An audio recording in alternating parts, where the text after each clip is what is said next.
Hello, Lund loyalists. John Lund unleashed YouTubers, those watching on X and Instagram and listening on Apple or Spotify. Please make sure you subscribe, like, and turn on your alerts so you never miss a show.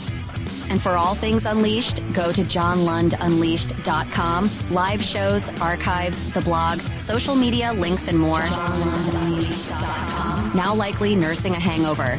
Unshaven, unshowered, and a 50-50 chance of his teeth being brushed. Here's Johnny. Here's Johnny.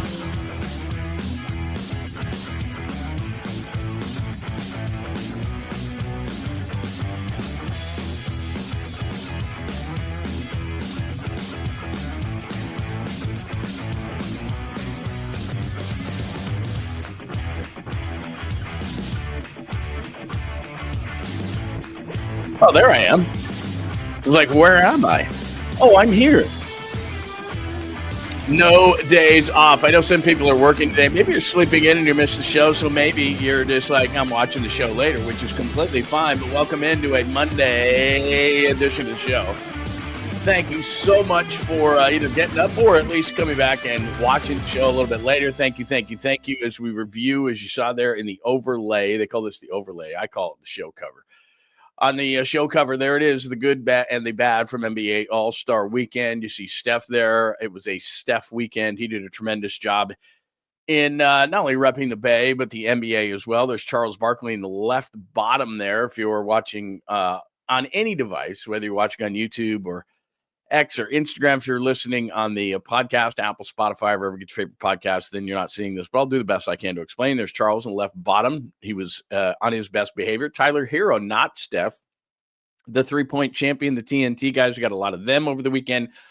LeBron, just a little while before the game, I don't feel very good. And Max McClung, it's kind of embarrassing that a G Leaguer is the three-time, something the Chiefs couldn't do, wins the dunk contest again. And I'm not saying it wasn't entertaining, but I do think they can do a better job. So, again, I'm not going to sit here and complain all day. I don't want to give that vibe right out of the gate. I'm not going to do what Draymond Green did, which is complain about everything and offer no solutions whatsoever. I do not like that.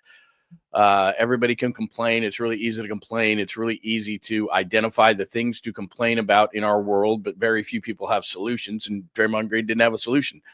So we will. He is already preparing for his next venture in life, and that's to complain and bitch and moan, and that's what people do, and that's what people like. So we'll get into that whole conversation as well. I prefer the way that Steph Curry handled it this weekend, but I'm not going to tell you how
back to this whole arena because does this building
game, something.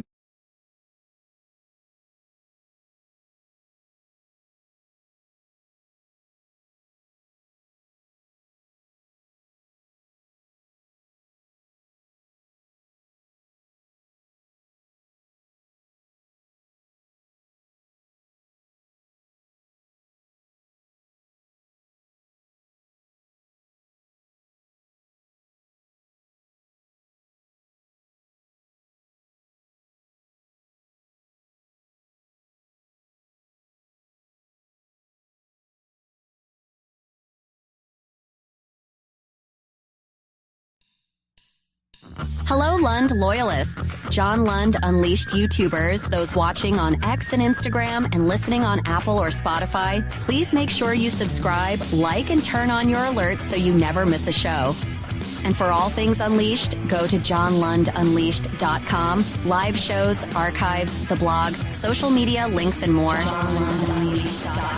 Now likely nursing a hangover. Unshaven, unshowered, and a 50-50 chance of his teeth being brushed. Here's Johnny. Here's Johnny.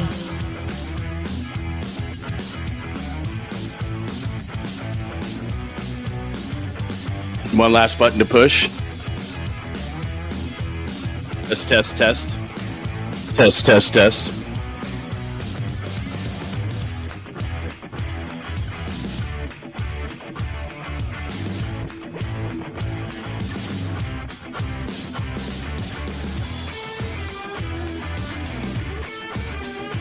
Hello.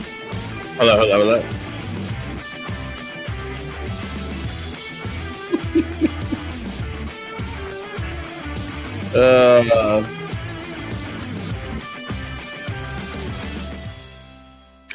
All right. I don't hear myself back. Will you give me some feedback here? Are we on right now? Because I do not hear anything. We had a power outage there, and so I'm trying to get back everything. But are we good? Can we hear anything? Are you hearing me? That's all I'm worried about is if you're hearing me. There we go. I can hear me now. Is that good? Okay. Now I can hear myself back. All right. Very, very nice. Sorry. It's just a typical Monday and a Monday. It's supposed to be a vacation Monday, right? President's Day and all that kind of stuff. But sorry about that. I don't know what happened. We got a little power outage. All of a sudden I was talking and yipping and yapping, and all of a sudden it just went poof. The screen did that. Everything did that on this side, and I replugged everything in. I don't know if we got overloaded. We got tons of lights here and computers and all sorts of different stuff going on, but it looks like we are good.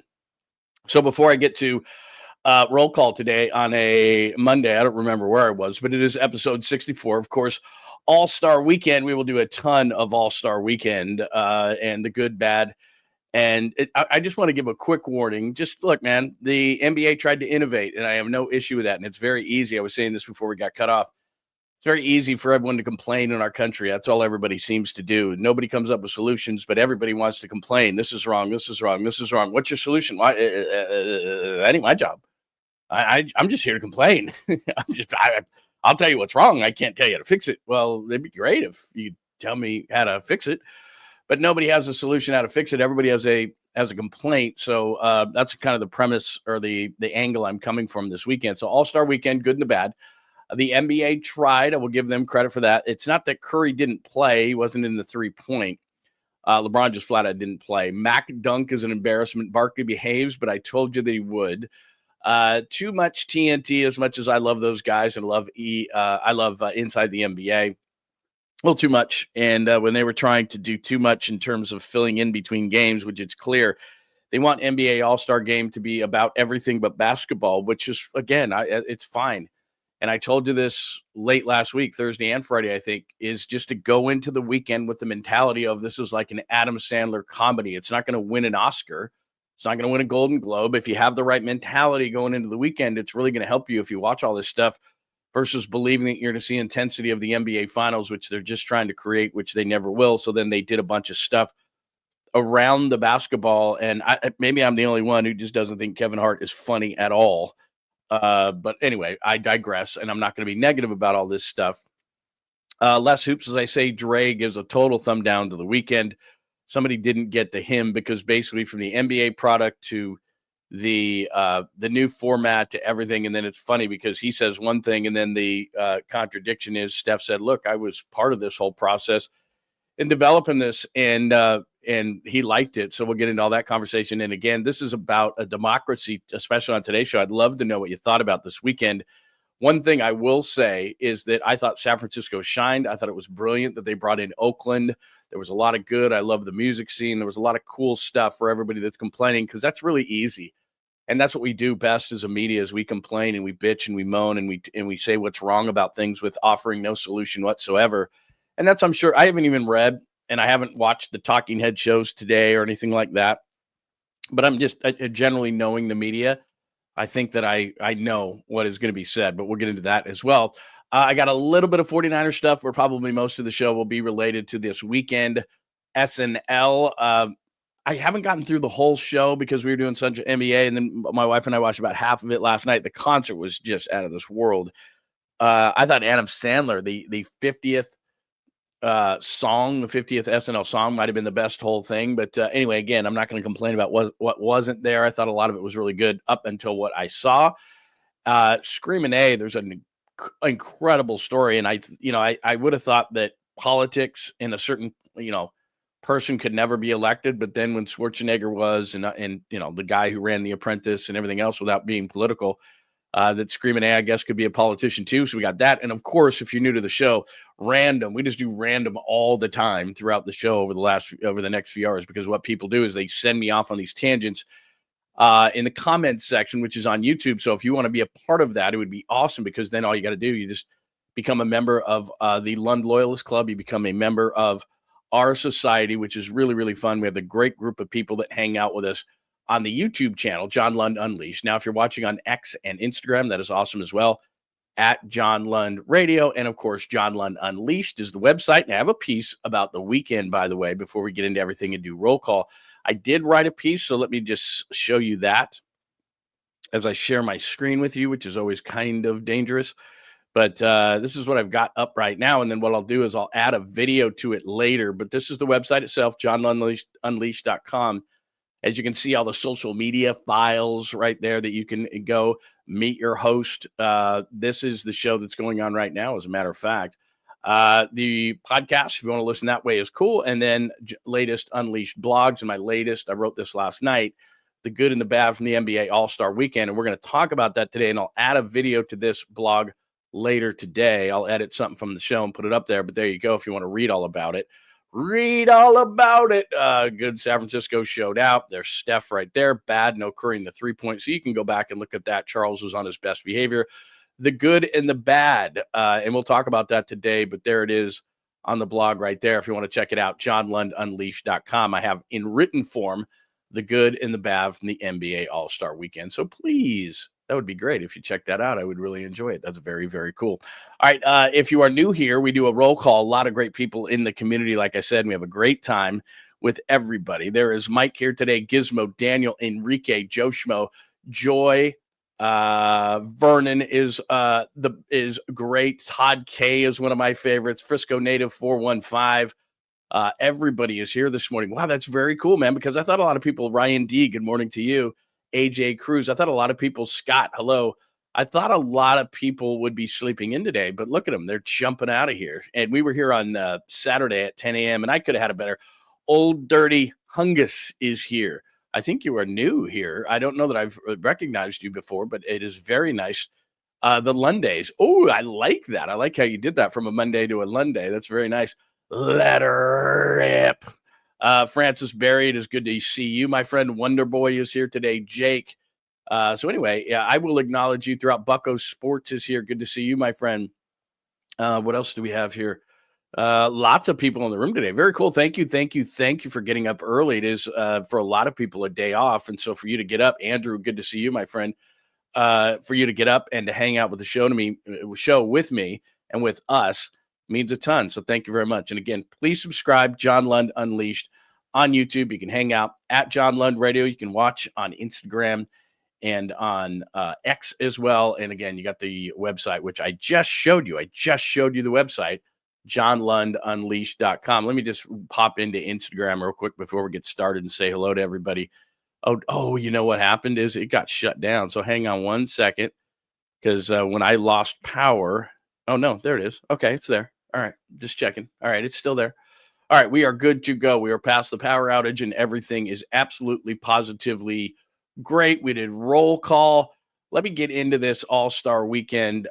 First and foremost, I don't want to come across as a regular, that's a weird way to say it, a negative media member, because like I said, I think it's going to be really easy today for people to just rip on the format and say everything sucked and this is stupid and it's not an all-star game. But remember, it's a business. And so what they tried to do with Steph Curry, and I'll play all sorts of cuts from Draymond Green, who was totally against it, and Draymond Green coming out and saying the product sucks, and the NBA All-Star game sucks, and everything sucks. And I'm sure the NBA really liked that. And you don't have to play by company rules. One of the things I find very refreshing, Jerry, very refreshing is I don't work on a flagship of the Giants or the Niners or the Warriors, and we can talk about anything we want. We can go on tangents and randoms and do all sorts of weird stuff, and we're not really beholden to anybody. So I really love this format. So I'm not going to say that Draymond Green can't say whatever he wants, but I do find it to be weird that they're on opposite ends of the spectrum, that Steph Curry, and we'll play this a little bit later for you, says, look, I helped create this weekend. And Draymond Green says this weekend sucked and then doesn't offer any solutions. So I guess that's a peeve of mine,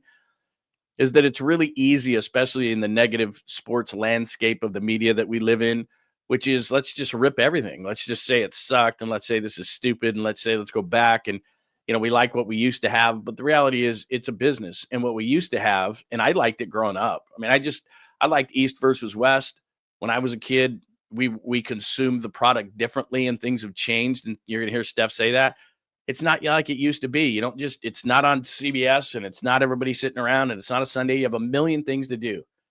And you have to, well, you don't have to understand, but I'll try to explain it, is that sports is just another entertainment entity. That's what it is. It's not like it used to be, and there are certain things like the Super Bowl or the NFL, because there's not so many games, that they can just roll it out there and it's enough. The Super Bowl is enough, and football games are enough. But when it comes to baseball with 162 games and an all-star problem, and when it comes to the NBA with 82 games and an all-star problem, they've got to try to do something about it. Because the built-in advantage that the NFL has and college football has is they don't have very many games. And so each game of itself, in and of itself, is enough. But the NBA All-Star game is not. So what they did in the Bay Area this weekend, if you didn't watch, is they did it. First of all, let's work backwards. They did an NBA All-Star game on Sunday, which a lot of people are ripping on, which put the young All-Stars from Friday night, and that was Chris Mullin's team, and Candace Parker was part of it and all that kind of stuff. And they played over in Oakland, and whoever won that is part of the four teams. And then you have the OGs, which was Shaq's team. You had Charles' team, and you had Kenny's team. And they could do a little bit better job, I think, in kind of given each team an identity, but they kind of gave an identity to the OGs, which was Shaq's team, but LeBron didn't play, which we're going to do in a minute. And so those 4 teams play on Sunday, and it ended up that Steph Curry's team won, and that's exactly what everybody wanted, and you didn't want the young guys. And then Draymond Green said young guys shouldn't be playing on Sunday because it's earned. Well, whatever. Again, you got to understand, Draymond, that it's a business. And who are the young players? What's going to be the next generation of players? It's going to be the young players. So why wouldn't you play them on Sunday? Let's look at this like a business. It's a business. The game itself is clearly not enough because the ratings were going. So Steph Curry got with the NBA and a bunch of people, and they said, well, let's try this. So what's wrong with that? It's almost like being in that meeting and everybody says, okay, I don't know, whatever you work, whoever you work for, the Johnson business. Hey, we're first order of business. There are no bad ideas here. And then you get around this table, right? And you brainstorm. And then the first guy that comes up with somebody inevitably goes, well, that's stupid. And it's like, whoa. There's not any bad ideas here. So attack it from, or you can attack it from any way you want. But the way I'm looking at it myself is that the game wasn't enough. And so they made all these things around it. Okay, East versus West isn't enough. It's not and again, you may not be in this demographic. I'm certainly not. But they're trying to get my 21-year-old son who gets everything delivered to him on his phone. They want things going on all the time. Now, did they nail it? Probably not. Draymond was saying that, guys aren't going to get points records, and he's old school. I get it. But you got to understand, your product is not perfect. So they're going like this. And so was there too much TNT? Yeah. They patted themselves on the back quite a bit. And in our business, personalities come and go. I'm an illustration of it. Networks come and go, whatever. We don't care. I don't care if it's on Fox or NBC or ABC or Amazon or Netflix. Just give me a good product. I don't know, whatever. Put it on anything. What do I care? So TNT is patting itself on the back, and they're putting Shaq out there. And I love Inside the NBA. It's awesome, but it's not bigger than the game. But that's kind of what they did all weekend. So I would call that a bad. But the good was the Bay showed out. And I don't care what you think. And I went on this tangent on Thursday and Friday and said, Charles Barkley better not rip the Bay, because if he does, then just TNT, you could just keep him home. And not only did Charles Barkley embrace the Bay, which is one of the goods, he made a big $250,000 donation. He said all the right things, did all the right things. And I don't know that Charles Barkley loves the Bay anymore than he did on Thursday or Friday, but he faked it and he showed it. So I'm down with that. So look, all the Steph Curry stuff, the Sunday stuff was different. But I told you this on Friday. I said my dad was a French fry salesman and had Fryman on his license plate, an Idaho license plate that said Fryman. And accidentally, the ink was green on the same French fries, but the ink was red normally, and people freaked out and called him. And there's 48,000 cases of French fries were in New York City sitting on a truck, and the guys in New York at the distributor in New York said, we're not taking this. We won't take these fries. And he's like, no. These are the same fries. Take them out of the box, fry them up. And finally they're like, okay, they're the same, but we don't like this idea of change. Well, as a general rule, human beings, we don't like change. We like the same doctor, the same dentist, the same cable, the same this, the same that. And we're all resistant to change. And so Steph Curry and the NBA try to come up with some sort of innovative way because the ratings are going like this. I guarantee you. I know it. I've seen them. So have you. But I guarantee you they're going the wrong way.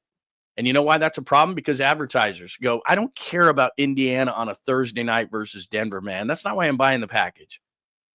I'm buying the package because the marquee things there's two of them. There's few of them. There's the playoffs, the finals, and the All-Star game. Those are the three. And that's why advertisers buy. So when advertisers see this, Draymond Green, they don't like it. And the game ain't enough. So then you bring in this whole thing in the Bay Area, and you bring in the music, and you bring in the culture, and you bring in TNT, and you bring in Shaq and Charles, and you bring in Kevin Hart, and you bring in all these things. And what was crazy about the whole weekend was it was less about basketball than it's ever been. It was all about talking on the court. It was all about, they embraced the Bay Area, which I thought was absolutely great, but it was a show. And whether the show worked or not is up to you. It depends on your viewpoint, but it also depends on your demographic. I talked to my son about it. He liked it.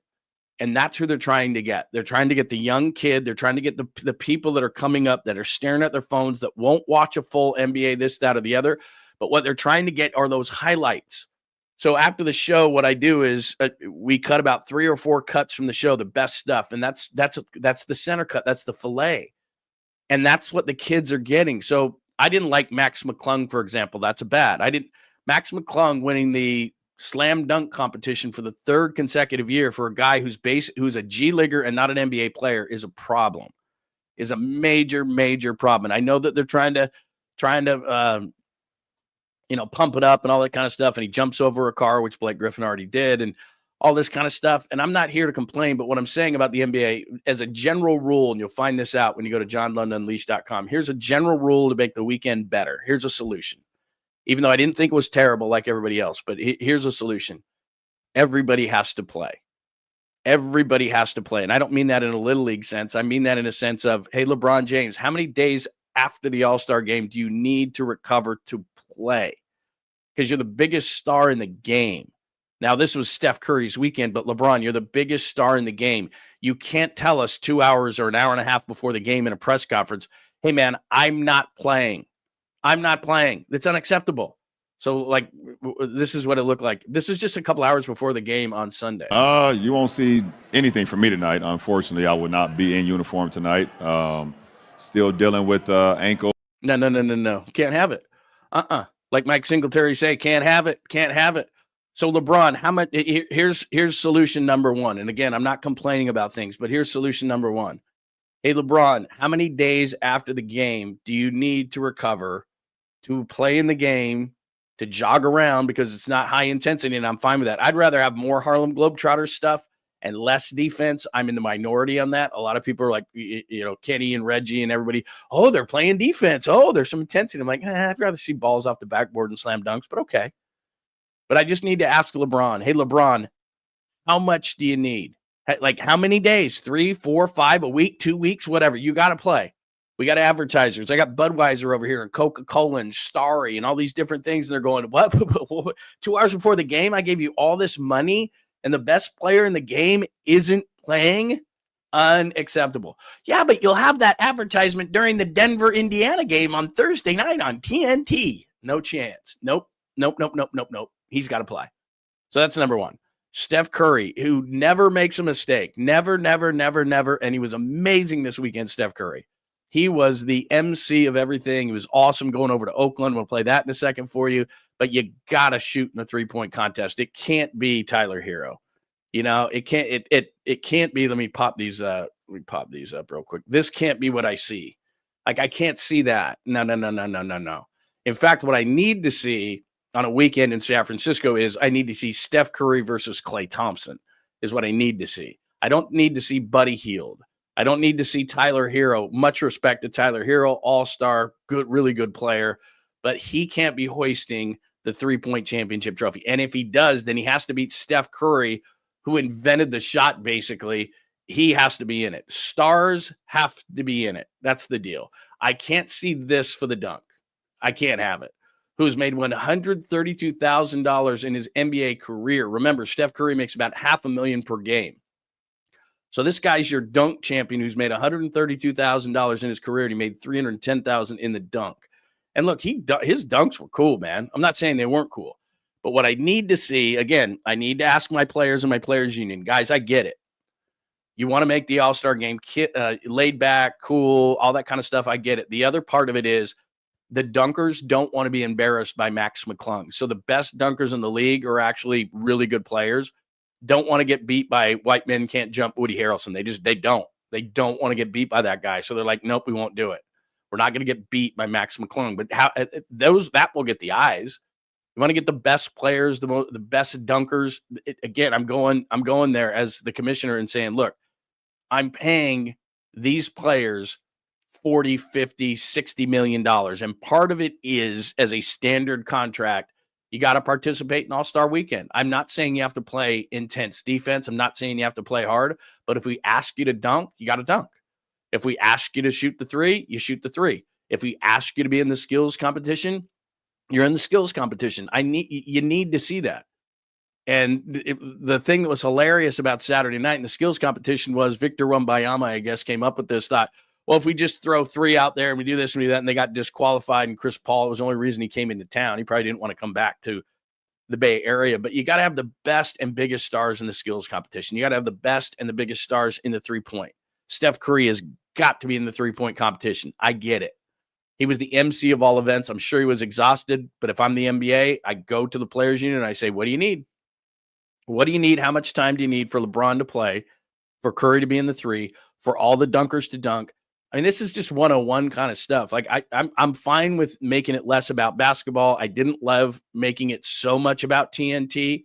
I love that they embrace Oakland. I love how the Bay Area showed out. I love the music scene and all the stuff that they did, maybe outside of Jello. But, you know, all the stuff that they did was on point in that regard. But the first thing on the agenda for the NBA is stars have to be stars. Stars have to shoot in the three. Stars have to dunk. Stars have to be in the competition. That's just first. Let's just make it about that, because then those clips that go viral that it makes that the younger people are going to watch the NBA, Max McClung. Sorry, it just can't be that. You know, Tyler Hero over Steph Curry shooting a three. Can't be that, because that doesn't go viral like Steph Curry shooting a three. So I'm just trying to explain that what they're trying to accomplish with this whole thing, it's a good start. And whether you like it or not, and I understand if people don't like it, it's not traditional. We don't like change. I like a traditional East-West All-Star game. I completely understand that. But the ratings and the younger demographic and the people who are trying to grow the game too, they're not watching it. So they got to change it. And some people don't like it, and I completely understand it. And it's not really pointed towards me. They're not trying to get me as a fan, because I'm already getting it. So would I like to be a curmudgeon? Would I like to be a Grinch and say, would I like to be a Draymond and say this all sucks? Yeah, possibly. But I'm going to have an open mind, and I understand from a business sense what they're trying to do. And it's a business at the end of the day. So they're trying to make it about entertainment. They're trying to embrace wherever the All-Star game is. They're trying to embrace music and culture. They're trying to do all those kind of things. And it was less than it's ever been about basketball. You know why? Because the game doesn't get any ratings, and it needs something around it. It needs all that. It's like, you know, your plate comes to you at one of those restaurants where they serve like tiny little, and you're like, can I just get a big ass steak? Well, you're not at a big steakhouse, but you're at one of those fancy French places that has all sorts of little stuff on the plate. Now that, you know, it's like really super fancy, you know? But look, to me, I liked what the Bay did. I liked a lot of the things that they did. I liked that they tried. And I don't like people complaining about somebody who tried. Did it all work? No. But a lot of it did. To me, this was probably the best thing of the weekend. And you can see this in Steph's face. Here's Steph Curry. And this is his first time back at Oracle for anything basketball related since 2019. I know we don't like the 2019 NBA Finals, but here's Steph with Allie LaForce. And you can just see it in his eyes. You can hear it in his voice. He's really happy to be back at Oracle. Never disappoint. Never. It's been a minute since we've been here, since 2019. I love feeling the energy in here. It brings back, obviously, some great memories. Fans are awesome. There they go. Awesome. What memories are flooding back right now? And we did a lot of winning in this building, for sure. And playing in the building for 47 years, I got to experience 10 great ones before we moved across the bridge. But, like, the Oracle holds a special, place in my heart. And it's just nice to have a little bit of energy revitalized this afternoon. I mean, that's cool. I mean, that's real. You can see it in his face. You can see the smile. And we all know this. The Oakland crowd is different than the San Francisco crowd. The Oracle crowd is different than the Chase crowd. A lot of people have been priced out. So, look, I don't know what the prices were to go to the practice. Maybe you can enlighten me on that kind of a thing. But I just thought it was cool. The fact you could see Steph's face. You could see the smile. You could see the genuine, like, I'm back at Oracle. You know, this is really cool. And I'm not saying that they shouldn't have moved over to San Francisco. It's a palace. It's the evolution. And we all hate it. Like I said, people hate change. People hated change to move over there. But I understand why they did, because Joe Lacob and the Warriors ownership, they just made themselves more valuable. What do I say? What are they worth? They're the most valuable franchise in basketball. And a lot of that has to do with Steph Curry, but the fact that they moved over to San Francisco. So I get it. And I know it hurts for Oakland, but as I look at the positive things, the music, the culture, bringing Oakland into it, Steph Curry is the ultimate pitchman all weekend long, completely positive. He's the number one guy in the NBA for what was accomplished. The Bay showed out. And I told you on Thursday and Friday, I'm proud of where I live. It's expensive as hell to live here. There's a reason why we love living here. And I think that I don't know that Charles Barkley is going to completely embrace it, but somebody got to him. Many people got to him and said, no, the bit about hating on the Bay and garbage and all this kind of stuff and homeless people, you can't do that. So in fact, not only did he play along with that, NBC Sports Bay Area, a massive charity donation after a morning of volunteer work in the city. So again, maybe that was all fake. Maybe that was just a bit, but I don't care. Just be cool to the week this weekend. Because I said this like 2 weeks ago. I said, if Charles Barkley is going to come into town with that same old bit about homelessness and the city and all that kind of stuff and not feeling safe, stay home. Just stay home because it's just not worth it. So yeah, there was a lot of positive. I like the Barkley stuff. The negative stuff, TNT patted itself on the back really, really hard. And I love inside the NBA, and I generally like Charles, and I like Shaq, and I like Kenny, and I like EJ, and I like everything that they do. Kevin Hart, please explain.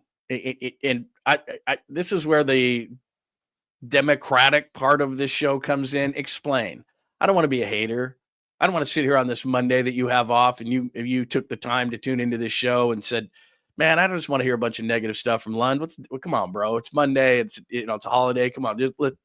I don't understand Kevin Hart. I don't want to be negative, but he's not funny. And so every time they had to fill, like if they had bits or they had things, or the music was awesome when they had In Vogue and Too Short and E40, and that was really, really cool before the last game. I love how they embraced music in the Bay Area. But anytime they had to fill time and they would bring those guys out, and like Karl Anthony Towns came out and Damian Lillard came out, and it was so awkward and they barely could get something to Karl Anthony Towns, but then Kevin Hart would tell all these old jokes, and I'm like, what's the deal? Like, is he going away with TNT? Because I hope so. And maybe it's just me. Maybe it's because he's overexposed. Maybe I can't really remember the last time he did a really funny movie. Maybe, everybody's overly obnoxious. I understand that, but I'm just kind of like, there's got to be somebody more fresh, right? Like, there's got to be somebody funnier. There's got to be somebody more fresh. I respect what he's done in his career, but my God, it was like, that's the guy that's supposed to, like, okay, the guys from TNT, they know their bit and they're in the studio and they're kind of comfortable with that. And EJ did a nice job hosting everything, but it was just it was always uncomfortable. And it was like, well, that's what you're here for. Like, you're Kevin Hart. You're supposed to bridge the gap. You're supposed to be funny. And it was like, oh, it was harsh. It was hard, man. It was hard to watch. I'm sorry. I don't mean to do that. All right, give me your thoughts. I've thrown a lot against the wall in terms of what I saw this weekend. Generally speaking, my thought is it's not perfect. You got to get over the fact that it's not the way that it used to be. It's just never going to be there. They're trying to appease a younger generation. They're trying to reach a different demographic. They're trying to appease, I'm sure, advertisers who are like, these numbers continue to go down, and I'm sorry. I'm buying it for three things. I'm buying it for the playoffs, I'm buying it for the finals, and I'm buying it for the All-Star game. And I guarantee you that when advertisers saw that LeBron James was pulling out an hour and a half before the game, and Steph Curry wasn't shooting threes, and Max McClung was the big draw, a G League guy as the dunk, they all went, okay. Like, I get that you're trying. I like that you're trying. I like that we're being different. I like that we're being innovative. It's not about the ratings. It is to a point, but it's about all these other platforms and how it's received. So we'll see. Who cares what the media thinks? They're negative as a general rule. But you got to have stars play. Stars got to play. That's my whole thing. Is if I'm Adam Silver, I go to the players union and I say, look, do you need a week? Do you need 10 days? Because LeBron's got to play. Steph's got to shoot. Dunker's got to dunk. And I'm not talking about Max McClung, and that was cool, jumping over a car. I'm not saying his dunks weren't good, but I'm saying what happened to wanting to compete? Like the guys, here I go with, this is kind of a get off my lawn thing, but hopefully not too much. But an overriding factor to this whole thing was in the All-Star game, and you can't put the genie back in the bottle a lot of times, was that guys wanted to compete. And for some reason now, we don't want to compete. Like the combine is coming up in Indianapolis, right, this month. And a lot of guys aren't going to throw. A lot of guys aren't going to run. A lot, like, what do you have to hide? Like, I'm going to give you millions and millions and millions and millions of dollars. Can you just throw for me? Nope. My agent told me not to. can you just dunk for the weekend? Because it's not about getting hurt. It's about getting exposed. Max McClung, some Woody Harrelson white men can't jump guy from the G League, is going to beat me, and I'm going to get embarrassed on national TV, and he's going to beat me in the dunk, and I'm not going to do that. That's what it's about. It's about these guys not wanting to get exposed. I can't be in the 3-point contest because I might not win. Might get beat by some nobody. Then throw the nobodies out. No nobodies. All stars. It's all-star weekend. All-star weekend. So all stars dunking, all stars shooting threes. Like that's what it should be all about. That's NBA All-Star Game 101. That's Pro Bowl 101. That's Major League Baseball 101. Home Run Derby. Stars are in it. That's just how it is. Like, you're going to be in it. We're paying you millions and millions and millions and millions and millions. And as part of a standard contract is, if we ask you to do something for the sake of the game, then you have to do it. You have to dunk. You have to shoot a three. Now, if you have an injury, that's different. But when you tune in on Saturday, and a bunch of people on Friday said this, I said, Steph's not going to be in the 3-point. People are like, whoa, what? Yeah, Buddy Hield. It just isn't the same. And now for your Golden State Warriors in the 3-point contest, Buddy Hield. And it was like, hello, who's this thing on? Like, nobody was like, all right, our guy, Buddy Hield. Like, it just didn't work that way. So that's what I would say. So a lot of it I liked. Some of it I didn't. I would have made stars play. I give them more time off. And if I'm an advertiser, and those three things, those are the three negatives I have. And not saying that the weekend was negative. I'm just saying the three negative things I have is Steph didn't shoot, LeBron didn't play, Max McClung. And they're still using the dunk, by the way, as the marquee event because it's the last thing, right? The last thing is the dunk. And the dunks were cool, I cannot deny. But if they were cool and it was a star, that would be a lot different. But these guys don't want to do it. They don't want to be exposed. They don't want to, I'm a star. I can't. My agent told me I can't do it because what if I miss my dunks? Is that going to change anything? I mean, when all these guys did it, Dominique Wilkins and Larry Nance and Dr. J and Cedric Ceballos, and just think of all the great times, and Spud Webb, all these guys who dunked. Like, it did. I don't remember going back and going, God, Dominique lost to Michael Jordan. He's not very good. Or Michael Jordan lost it. He's not very good. Or who cares? Just everybody participate, and then let's just see. You got to have the stars dunk. And I don't mind, Jason Richardson was there, and that was really cool. Jason Richardson was a really good player. He wasn't like a star. But you can mix those guys in who are great dunkers and not as big of a star, but you got to have stars participate in the thing. That's all I'm saying. All right, so in episode 64, it is John Lund Unleashed. We're going over All-Star Weekend. I'm going to go out to the chat line to see what people are thinking. I'm going through the good and the bad. I give the NBA a ton of credit here on the chalkboard. NBA tried. The NBA tried, and I'm totally cool with that. I'm not going to be one of those people in the meeting that says, okay, no bad ideas. And then when somebody comes up with an idea, go, Bob, that's the worst idea I've ever heard. We just said no bad ideas. So, and we'll play something from Steph here in a second. I have no problem with them trying. No Curry, no LeBron. That was a problem. Curry played in the game, didn't in the 3-point. That's disappointing.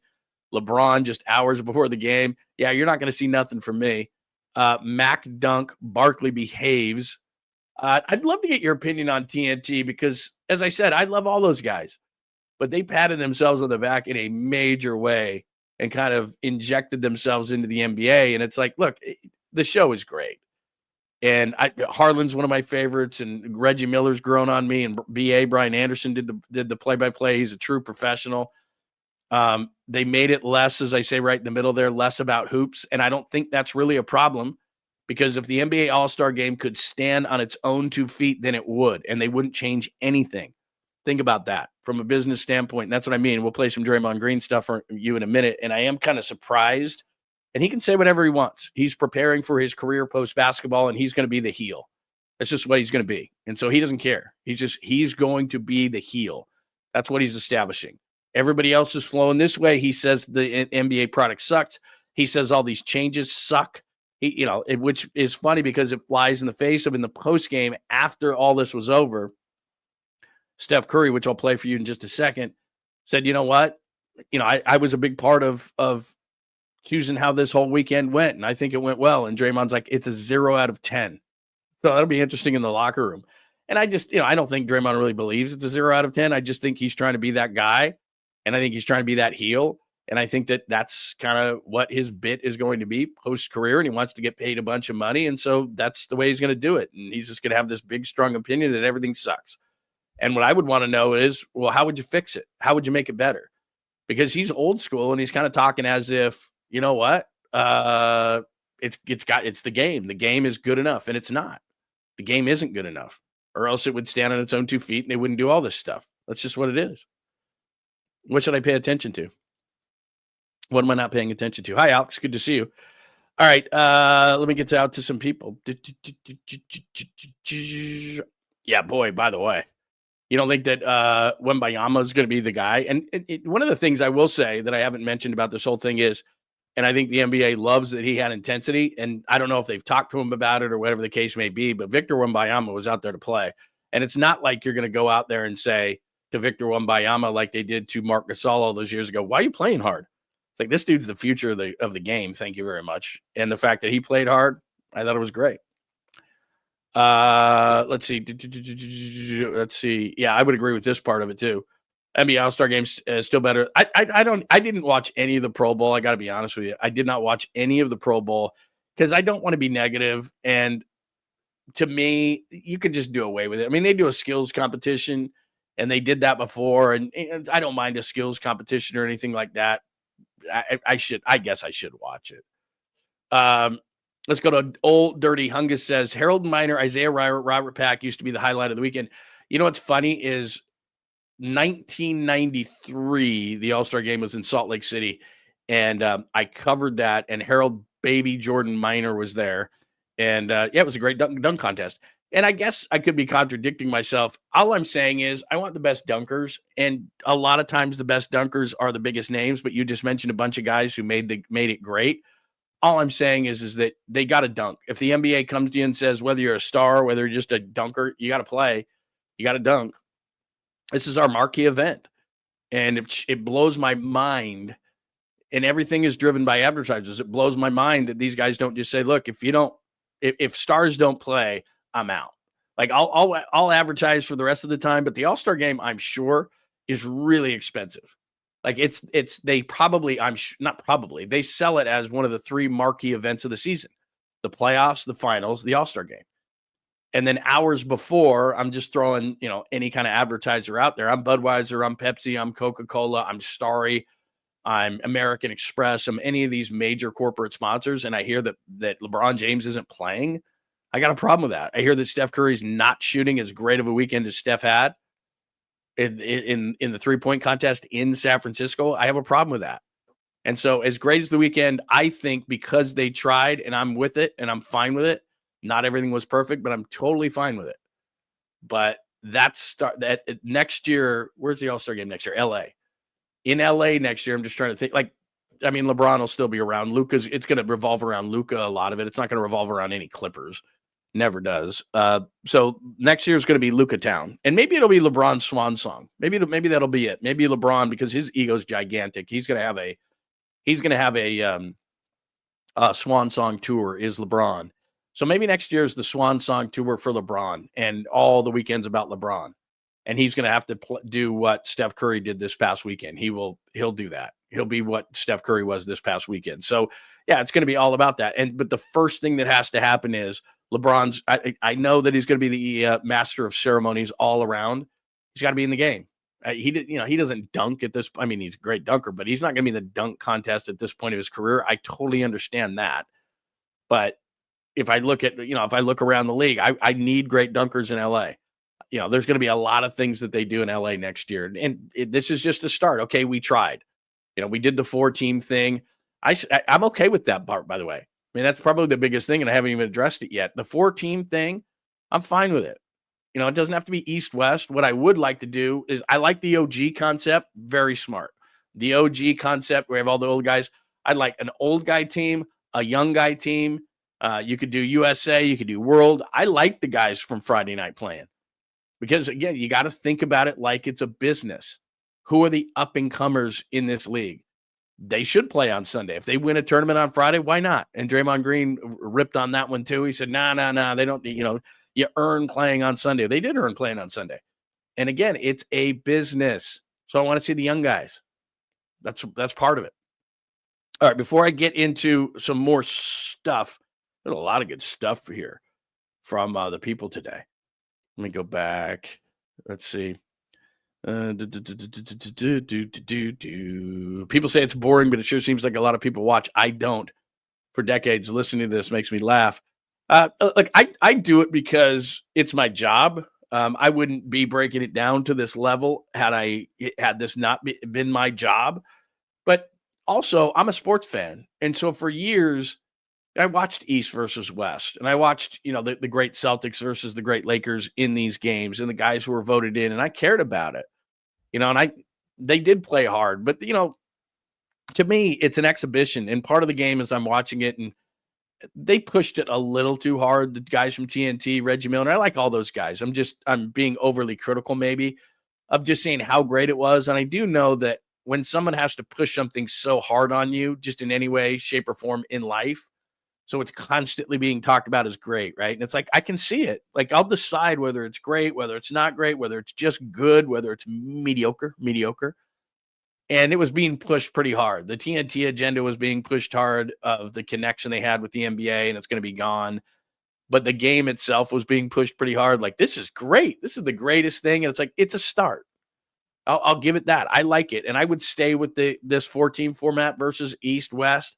I like it because what they're trying to do is, and then this happens all the time in sports, they're trying to create that one game playoff that we're trying to do. Okay, they're going to play a playoff in baseball. Now it's 2 out of 3, but they're constantly trying to create over an 82-game schedule. You've got to watch this game. And as I said, the NFL has it built in. There's only 17, soon to be 18 of these things, so every single one of these matters. In the NBA, there's 82 games. In Major League Baseball, there's 162 games. So it's really, really difficult to sit there and say, let's get urgency. So they want a sense of urgency. You have to watch this because this is a final game to go to the next game. So it's not going to be perfect, but I'm okay with the 4 teams. I can deal with that. I think it's a really easy fix. Again, it's very easy to say, what is the problem? I think one of the easiest fixes is LeBron's got to play, Curry's got to play, give him the time off. I think that's very simple next year in LA. I think that's got to be a big deal. Because remember, LA and the Bay Area are similar, even though we hate to admit it in one way. You got to entertain us. There are certain parts of the country that would just think that the game is enough. New York probably thinks the game is enough and all this stuff around it's silly, but they're not trying to reach a lot of us in the demographic. They're trying to reach a certain demographic. They're trying to get center cut fillets constantly. So Max McClung dunking over a car, center cut fillet. They're going to send that out, and it's going to be consumed on social media, and everybody's going to watch it. That final shot, though. Oh, the one thing, I didn't mention this. Read the rooms, ref. At the end of the game, Steph Curry had just hit that. They kind of went on a bit of a no defense tangent, which I absolutely loved, probably better than any part of the game, which was Steph hits a half-court 3, and then there a couple of flying dunks there, and they're starting to look like the Harlem Globetrotters, which I like, but everybody else complains. They're not playing any defense. I didn't tune in to see defense. I tuned in to see the most athletic players in the most athletic sport dunk, do things I've never thought of doing, never could do. Like, I want to see all those kind of things. I want to see the freaky plays. I want to see the half-court shots. I want to see, short of confetti, I want to see a bunch of Harlem Globetrotters, cool stuff that like, wow, are these guys talented? I want to see half-court shots. I want to see all that kind of stuff. I wouldn't even mind a 4-point line. Like, let's just get silly with this whole thing and have a bunch of fun. So Steph Curry hits a half court, tries a couple more. We're seeing a couple of dunks, balls off the backboard, having a good time, getting really loose. And then the Zebras got to get involved. So the OG team, Shaq's OGs or whatever they call them, Steph's got the ball and he's around midcourt and they call him for an 8-second, a backcourt violation when he was just going to win the game. They have 39 points and you got to get to 40. And then they flip it over to, the next possession. They flip it to Jason Tatum. He gets a dunk and they win the game. And I'm like, come on, man. It's Steph's weekend. Maybe I'm nitpicking, but it's like, let Steph hit a half-court shot to win the game. Let the arena go crazy. He's going to get the MVP anyway. He did it. He did everything all weekend, and we end the game on a nondescript Jason Tatum dunk. No offense to Jason Tatum, who gets screwed or whatever in the Olympics. But come on, man. Like, you're really going to, like, Steph's getting ready to wind one up to win this game. And everybody in Chase goes in a frenzy, and it puts an exclamation point on the weekend. And you're going to call him for a backcourt violation? Come on, bro. Read the room. All right. That's all. I think I've laid it out all on the table. I'd love to get your thoughts. Oh, look at that, man. Got a bunch of stuff going on today. I didn't even check up on things. Enrique, good to see you, man. He's a new member of the Lund Loyalists. Thank you, Enrique. Very much appreciated. Todd is always here. I love it. Love you, Lund. Any update and allow us to call in, get a burner phone, and just hold it up to the mic. You know what? I can do that. I know Walter does it in my old producer, Walter at KMBR, does that. And I do have the same, even though I don't have it on my desk here, I do have the same unit that he has to take the phone calls. So yeah, I'll take that into consideration. And you know how it is, Todd. We are democratic around here to a certain extent. And if enough people want to actually call in the show, then and make it kind of a call-in show, like a radio call-in show, then I would be up for that if enough people want to do it. I am, like I said, I am up for suggestions 100% of the time. Thank you very much. I appreciate it, Todd. And I'll look into it because I can do it.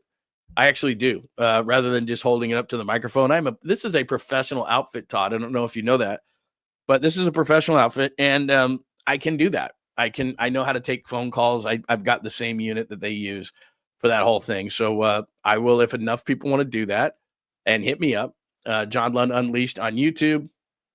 Go to the website. There's a feedback on the website. So if we go here, hang on a second. If I share my screen with you and we go back to the website very, very briefly, and there's again, shameless plug, the good, the bad from the NBA All-Star Game weekend. So you can put those in order right there. The good, the bad. I think I get everything. The NBA tried. Too much TNT. Chuck was on his best behavior. LeBron, a no-go for the All-Star Game. Good, going back to Oracle Arena for practices. Bad, going to back to Mac McClung to save the dunk. Good, celebrating musical artists in the Bay. Bad, Kevin Hart. Good, the All-Star Game format wasn't bad. Bad, not letting Steph Curry hit the final shot. So there you go. And hopefully it's not 25 more years. So there is that. But what I was saying was, so you go to the homepage, of course, and there's me. And then there's the latest YouTube. You click on that, there's more YouTube. You click on that, there's more podcasts. Download podcasts there, blogs. But then if you go here, contact, boom. All you got to do is contact me, john@johnlundradio.com. And if you got any questions, comments, or thoughts on the show, then hit me up. So if you want to take phone calls, if you want to get a hold of me, if you tell me you love something or hate something, that's what I try to do. So check that out right there. That's my contact information. And you can hit me up any old time. So I wanted to make sure that if you're having trouble getting a hold of the show, or if you have a suggestion for the show, like I said, we are democratic to a point, and I will make sure that we make any changes. If enough people say we like this, don't like that, that's what I'm going to do. Missed my last super chat. Sorry, I owe you one, Todd. I absolutely owe you one. So I will make sure that I put yours on as much as I possibly can. And you guys are great. You can always do that. Did I really miss your last two? Okay. All right. If I missed your last two, then I owe you. And so, and I try to pop up. I love that people will donate to the show because it really does help. And I really, really appreciate it. And I can't tell you enough how much I appreciate it, but I want to make sure that I don't miss any of these, these super chats. I can't do that because you guys donate.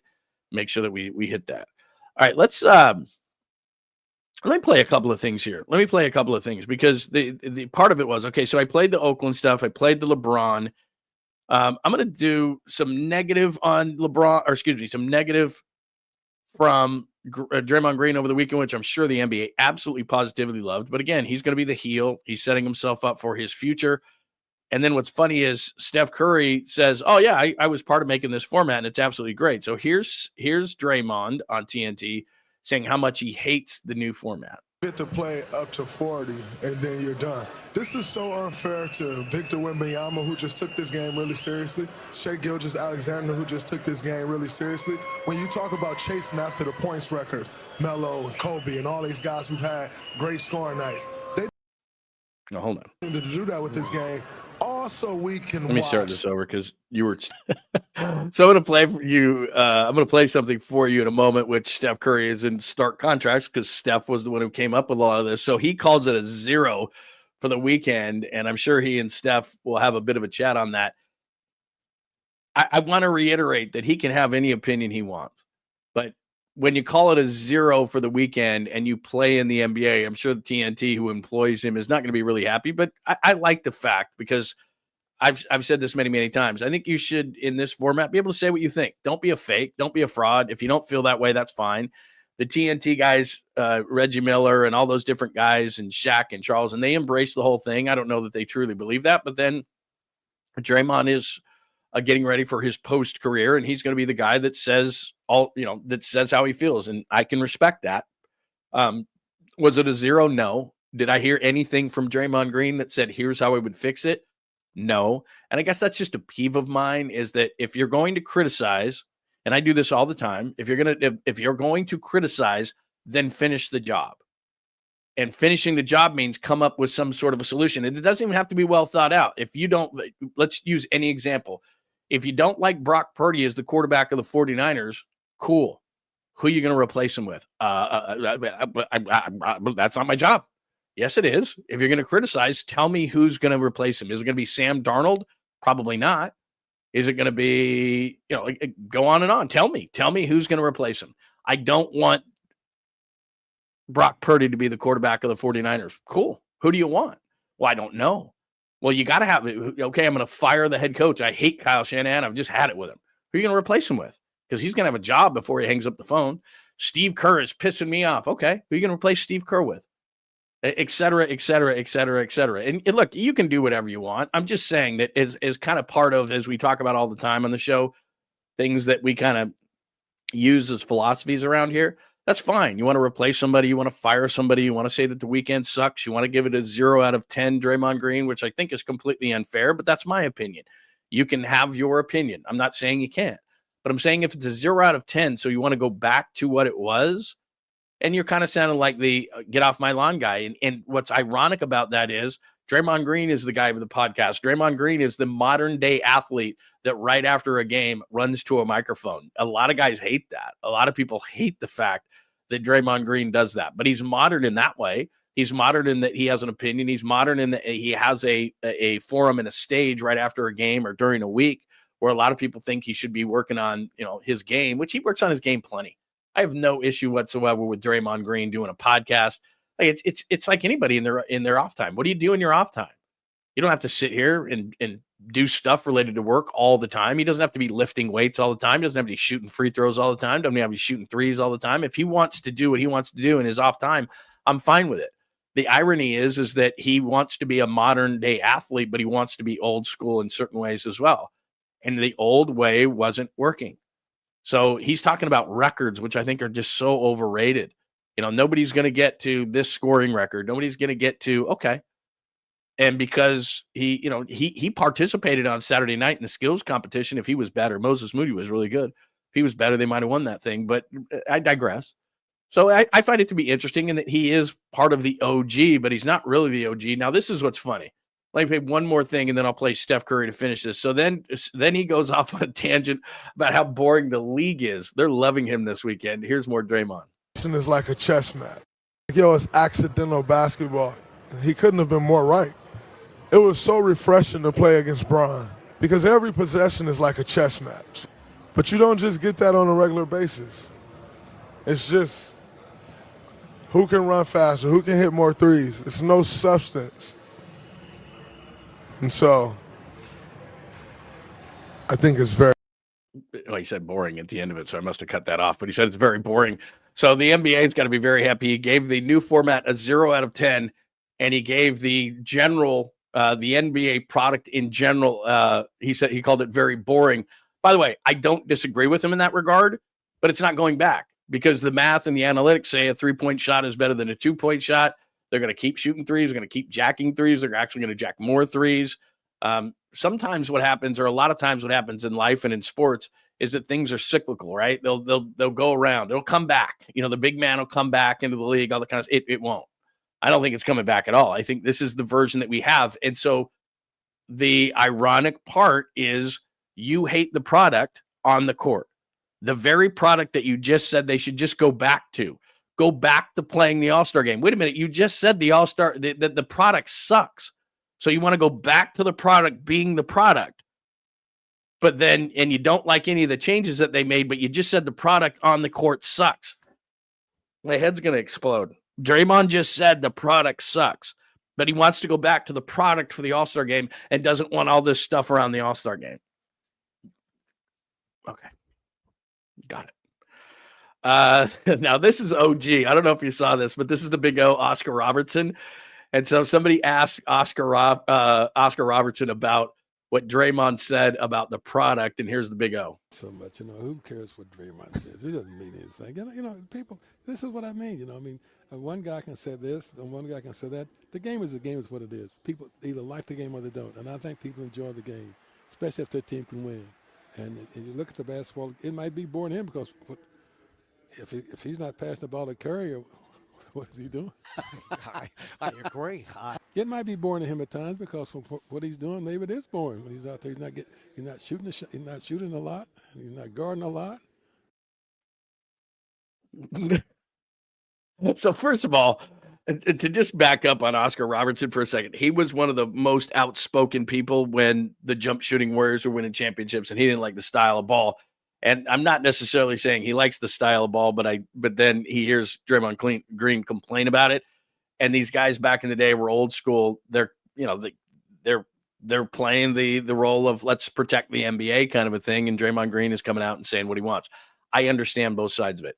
I'm cool with Draymond Green saying whatever he wants. I'm saying Draymond Green, who plays the game and understands the game, that it's a boring game. He's right. It's a bunch of threes. It's running about up and down the floor. It's setting up a three. It's all these different things, but it's the product that is out there. And the irony, again, is they won a bunch of championships in the evolution of the way that the game is played. He kicks out to Steph for a lot of threes, and that's kind of what Oscar Robertson is saying is you hate the game, but that's the game you play. And then you just said the game is boring, but then when they try to evolve the game on NBA All-Star Weekend, you say that sucks and is a 0 out of 10. Okay. So let me play this for you.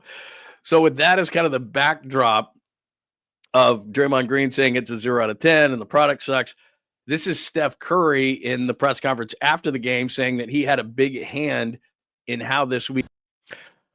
First of all, just on Steph Curry, he always says the right thing at the right time. You can disagree with what they did this weekend, and you might be old school, and you might want to go back to East versus West and all those kind of things. And I get it because that's the era I grew up in, but I also understand that they've got to evolve this thing. And you heard Steph Curry say something really key right there. Things are different. Things are evolving. I've got a 21-year-old who knows everything about sports and is getting into the sports industry and is really, really, really innovative. And he gets everything off of his phone. Sometimes when he's home in the summertime, he'll watch, and he's a huge baseball guy. He'll watch maybe a half hour of baseball with me, but he knows things before me because he understands in the way that you consume sports nowadays. That's the way it goes. Well, that's who they're trying to reach. And one other key thing Steph said there is we played less basketball. The NBA All-Star game was less about the actual sport itself than it's ever been. It was about culture. It was about music. It was about the Bay Area. It was about celebrating the NBA. It was about opinions on the NBA. It was all these different things about the NBA. It was going over to Oakland. It was getting into the community. It was players getting into the community. It was Charles Barkley getting into the community. It was about TNT being about TNT, which was a little bit too much for me. But it wasn't a lot about basketball. There was way too, like, to me, you know how hockey that you've got a period and a break and a period and a break and a period and a break. And they really didn't have that part organized. And they thought, well, we'll just put Kevin Hart on there and he'll be funny, which he wasn't. And it was awkward at times and everything. But I respect the fact that they tried. Nothing the first time is ever perfect. Even some of the greatest brands that we have today in our country, in our world, when they first started, it was like, okay, that's not going to work. And you evolve and you evolve and you evolve. And maybe in a number of years, everybody's going to love it, but probably not because everybody likes to complain about everything. That's just how we are. We're cynical as a society. And as I said at the beginning of the show, we hate change. What the hell is this? 4 teams. Oh my God. Just give me East versus West. I don't want to learn this stuff. I just want to sit on my couch on a Sunday and I just want to hang out. What's the big deal? Why are they making this so difficult? Why do I got to understand new rules? Now they got, wait a minute, Friday night and they got a young guy team and they got an OG team and there's Charles and there's Kevin Hart and there's like, what the hell's going on? Where was the practice? Oh, it was over in Oracle. How do I do this? What the hell's going on? Why is Mac McClung on my screen? Well, that's happened 3 years in a row. So The only real complaint, like I said, is that give them enough time so that all the stars can do everything. Stars are dunking, stars are in the three, LeBron's playing. That's my main complaint. But everything else, you tried. Did it work 100%? No, it did not. But the fact that you went out and you tried, and next year in LA, LeBron will be more of a part of it because that may be his swan song next year. It's probably going to be all about LeBron and his ego and I'm leaving and this is my last one. And he'll play for sure next year. I'm not trying to say he had a fake injury or anything, but if I was the league, I'd have said, okay, you got to play. So how many, 3 days, 4 days, 5 days, 2 weeks? What do you need? Because I don't need you to play. Our advertisers don't need you to play the Lakers Pistons game. It's okay. You don't need to play in that game. You don't need to play Lakers Pistons. You don't need to play against, I don't know, the Nuggets. You don't need to play against the Pacers. You don't need to play. Like, you can miss 5 games. You have to play in this game. That would be my only thing, is figure out a way to have stars be stars. Other than that, play around with it, mess around with it, see what happens, see what works, see what doesn't. I mean, that's where innovation comes from, right? Like, if you're in a business and you just kind of mess with stuff, okay, we're just going to do status quo. Well, what good is that? Status quo, status quo, status quo, status quo, status quo. You don't evolve into anything. So I understand all the complaints that will happen this weekend because everyone hates change. And Draymond Green hates all of it and thinks that it should go back to the way it was, even though he says the way it is broken. And he hates the product, but he wants the product to be All-Star Sunday. Okay, whatever. All right, what do we have? I've gone on this long tangent about this whole thing. By the way, I want to stop for a second. Happy Monday, because I'm seeing a ton of people in the room that I don't normally see. Apparently, people are taking today off. Is that true in a terrestrial way? So that it's very cool that people are finding us and coming over and hanging out with us today. So again, good to see Alex. Mike is here. I'll do another roll call. Daryl, I hadn't seen you today. Todd, I know you. Frisco Native 415. Enrique is here today. Good to see Joe. Joy is a joy. Who else do we have? Christopher, it's always good to see you, my friend. So anyway, we take a roll call here every single day that people come in here. It's very, very cool. Who replaced? He was too late. He was too late. He like an hour and a half before the game, somebody asked him point blank, "Hey, LeBron, what are we going to see from you?" He goes, "Nothing." This is like 90 minutes before the game. Here we go, right here. What we see from you tonight? You won't see anything from me tonight. Unfortunately, I would not be in uniform tonight. Not only that, he couldn't even be bothered to get in uniform for the picture. Did you see that whole thing? So they take a picture of the OG team, and LeBron was dressed like that with the jacket on and the backwards hat. So everybody else is in uniform but him. So he couldn't even do that. Like, yeah, man, foot's hurting so bad I can't even get on the the uniform to fake that I care that I'm here. Because this ain't LA. Now next year in LA, oh yeah, he'll be bronzed up, and that'll be probably his swan song. You believe me, he'll play the whole time. All right, I'm not going to get mad at him. It's just LeBron. You need 2 weeks. Like our advertisers are saying, they don't care if you play. I don't care if you play Clippers Lakers game. I don't care if you play Clippers Warriors. I don't play Clippers Cavs. Like All-Star game. One of 3 things that these advertisers are buying. Yeah, foot hurts. Sorry, man, foot hurts. Oh man, I mean that was fun for the league. I'm sure that whoever, I don't know, I'm just throwing in, an advertiser out there like Budweiser. Hello, Commissioner. Yeah, this is Joe Blow from spending billions of dollars with you from Budweiser. Did LeBron James just have a press conference 90 minutes before the game to say he wasn't playing? Did that just happen, or did I dream that? Yeah, I'll be taking a bunch of money out. I will not be advertising next year's All-Star game in LA. I don't like the fact that an hour and a half before the game, the biggest star in the league, no, and again, not for the weekend because that was Steph this weekend, but the biggest star in the league just said, "Yeah, I'm cool, man. My foot hurts." I bought this thing and it said LeBron. I saw the picture of it. I saw like all the pictures of it. It was like LeBron was on it. Do I have that? Let's see. This is the show cover today. Yeah, there's LeBron right there. I'm trying to look. No, there's Steph. Very cool. Yeah, I don't think I have. There's no. I had some last week, but I don't have it on my board today. Yeah, like LeBron was. I can tell you this: LeBron was featured quite a bit in terms of the promo up to the All-Star game, and then the big advertisers are like, "What? What happened? He's not playing. What did you say? He's not in the game? What are you, insane?" Anyway, that's what happened. Unbelievable. They're just going, come on, man. What else do I have for you today? Okay, so we did that. Curry in Oakland, LeBron, Oscar Robertson, Draymond Green hates the format and hates the game on the weekend that the NBA is being celebrated. Let me ask you, just in general, on the chat line, what did you think? What did you think this weekend? Did you like it? Did you like that they tried? Did you hate it all? Did you like that it was less about basketball? What did you think of TNT patting themselves on the back? What did you think of the format with Kenny and Shaq and Charles? What did you think of the ambassador that was Steph Curry? And maybe we haven't focused on that enough. You know, when they have these in different cities, like LeBron's going to be the ambassador next year and whatever the city may be, there's nobody like this guy. And I am complaining about the fact that he didn't play on Saturday night, and you may not, or didn't shoot threes on Saturday night.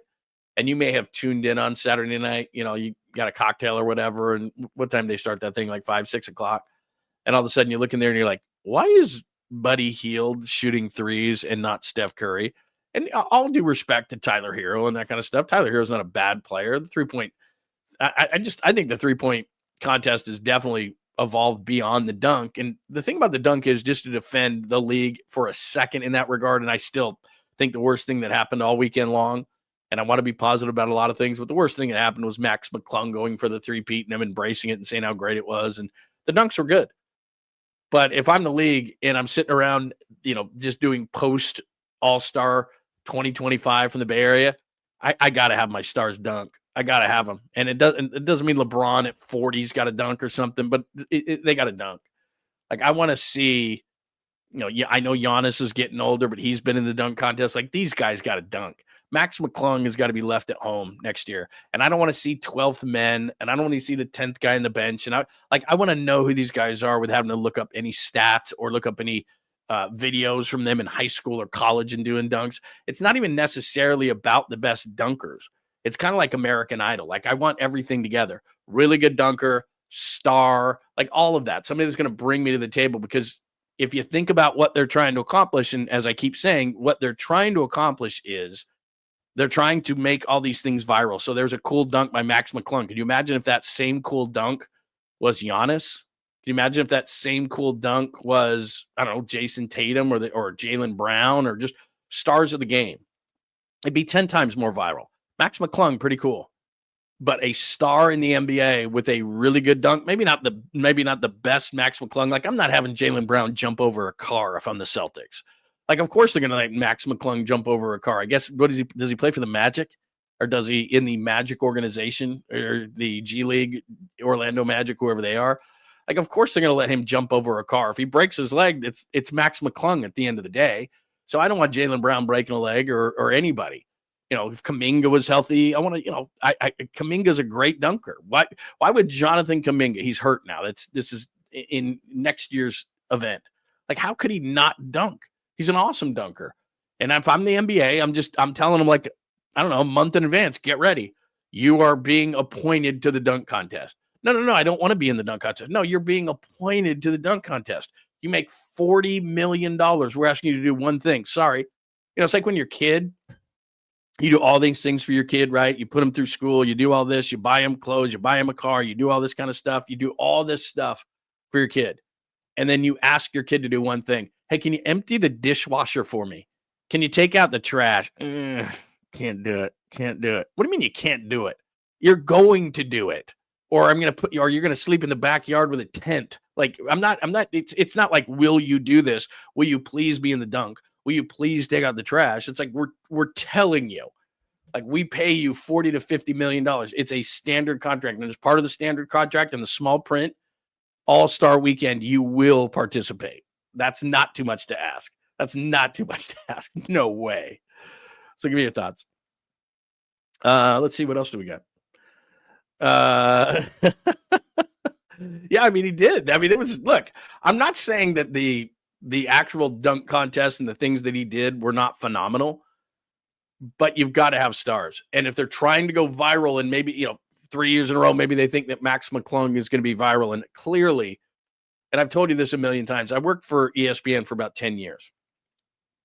And what we used to do, or they used to do, not me, is every single day in my inbox, I would get this, the research that they did. And they did more research than anybody. I mean, they spent so much money on research to tell us what we should be talking about and giving us the reasons why. And if we didn't, they would ask us why.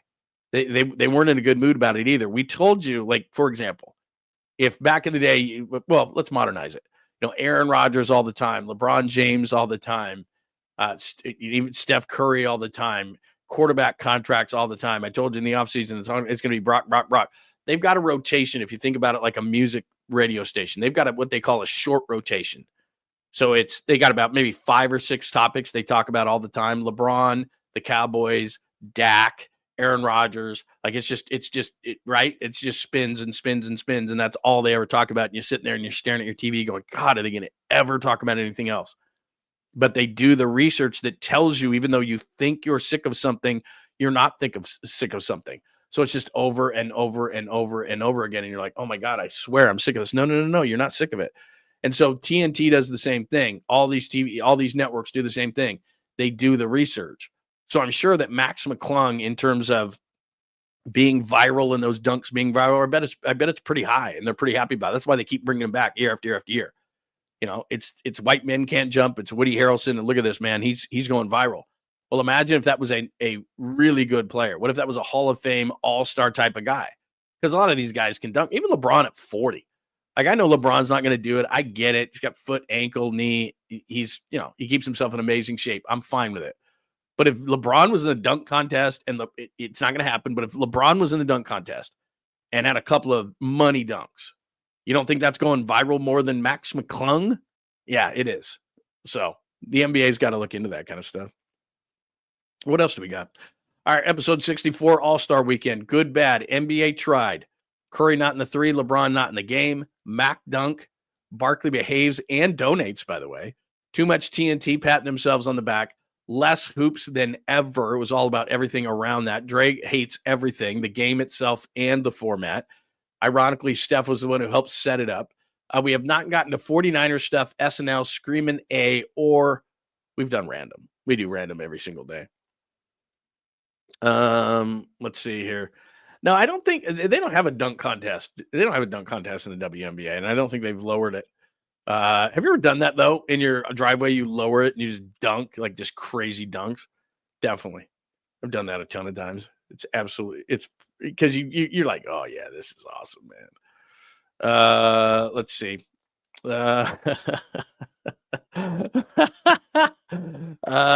Enrique said, who won the All-Star game? Great format.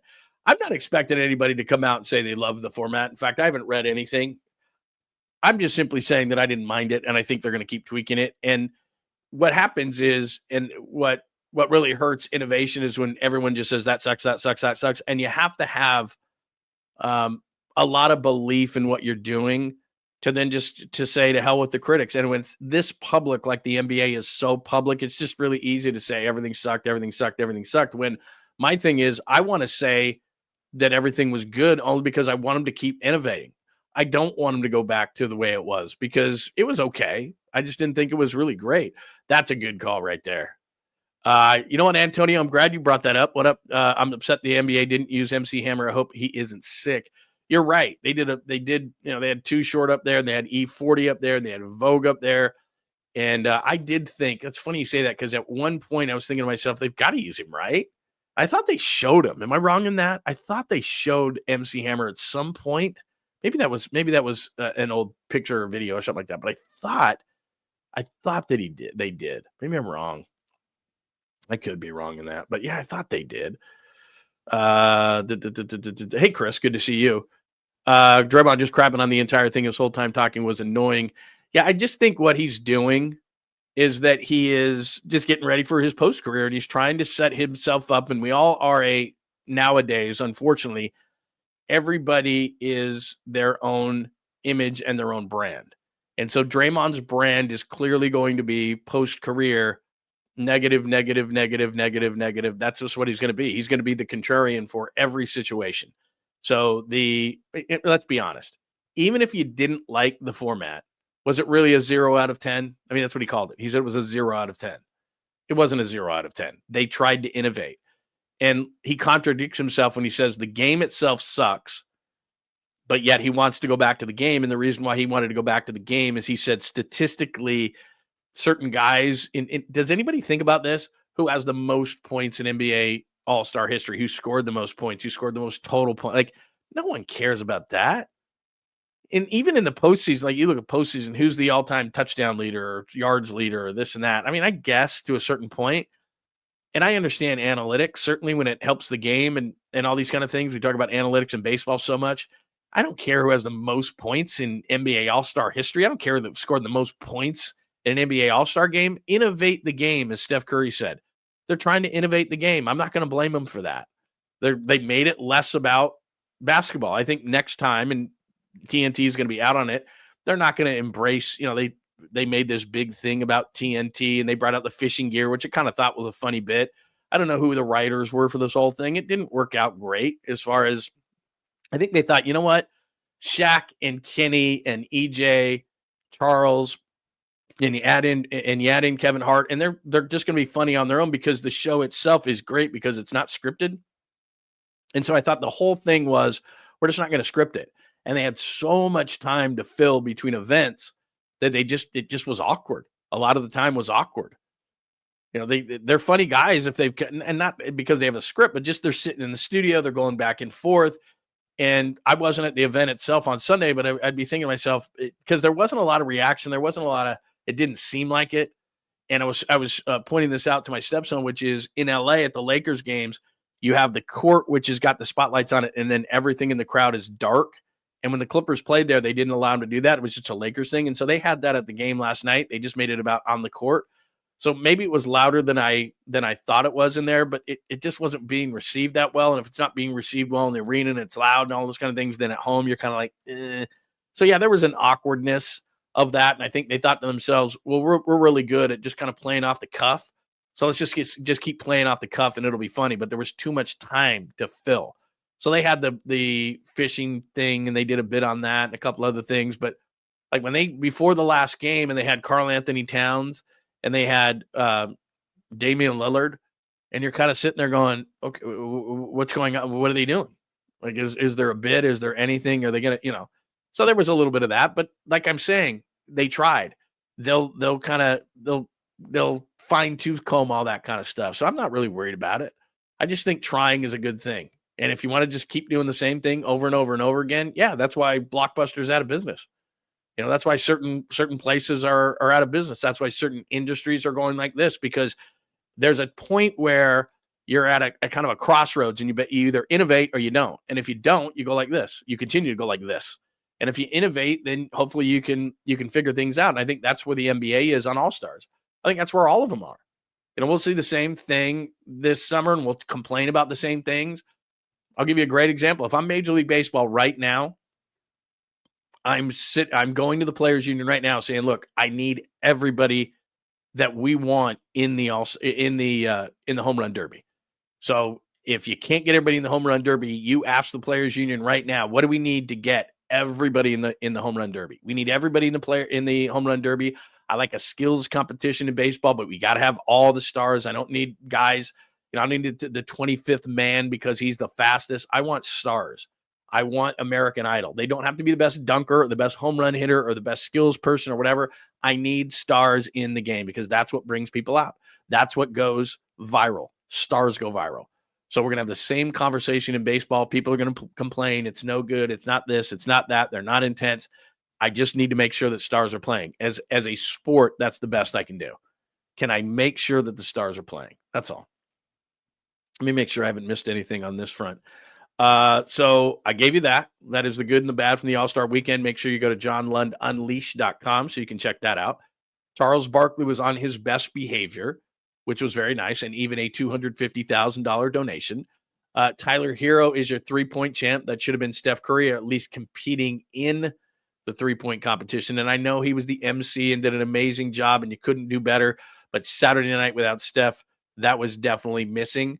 Mac, that just tells you right there. Mac McClung, $132,000 in NBA career earnings. To put that in perspective, Steph Curry makes that in a quarter. So clearly he's not playing much in the NBA, but he's made $310,000 in a dunk.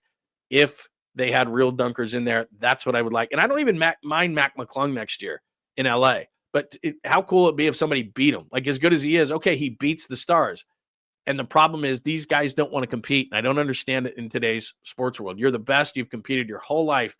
I don't want to throw at the combine. I don't want to dunk against Mac McClung. Like, when did it turn that guys didn't want to compete anymore? Like, let's compete. And then there's Steph Curry. Amazing weekend by Steph Curry. Nice job. Nice job. I'm not hearing it. I would like to see Steph Curry and Draymond Green on the same stage debating now, because Steph said how great things were and how they innovated and how they tried and how the game is different. And Draymond Green saying it needs to go back to what it was, even though he just said what it was stinks. So that's kind of interesting. All right, 49ers stuff. We're going to get more into the 49ers this week because I just wanted to bring that up to let you know that I'm not going to ignore the 49ers, but today was all about the All-Star game in the Bay Area over the weekend. So I will get to some 49ers stuff as the week progresses. SNL-wise, I'm just curious of your opinion. I watched the concert, and the concert was absolutely amazing. They did from great stuff in actual, songs and those kind of things. Eddie Vedder doing some Tom Petty. I said this on Saturday. You had Post Malone with Nirvana. Yeah, I mean, there was just a ton of great stuff. And then they had some funny stuff. I played this, and I guess they got all mad, so I can't play any of the SNL stuff over the weekend. But Lady Gaga did Dick in a Box with Andy Samberg. And then last night, we watched about half of it. I was doing some stuff. I wrote the piece last night, and then I went in for about an hour and watched it with my wife. It was good, not great. I would have thought, like, for Weekend Update, for example, they had, they had Michael Che and the normal stuff and Colin Jost. But what I thought they were going to do is put together like a best of. So, like, you had some Chevy Chase in there and some Dennis Miller in there and all the guys who have done it, and Norm Macdonald. I thought they would have done some of that, but at least in the hour I watched, and I did make it up to Weekend Update, they didn't do any of that. Now, it was funny. It was a good Weekend Update. I'm not saying it wasn't. I'm just saying, like, if you're celebrating 50 years, wouldn't you say, here's Weekend Update, but here's some of the best clips of, the history of Weekend Update? Like when Norm would go every single week and talk about OJ, it was unbelievable.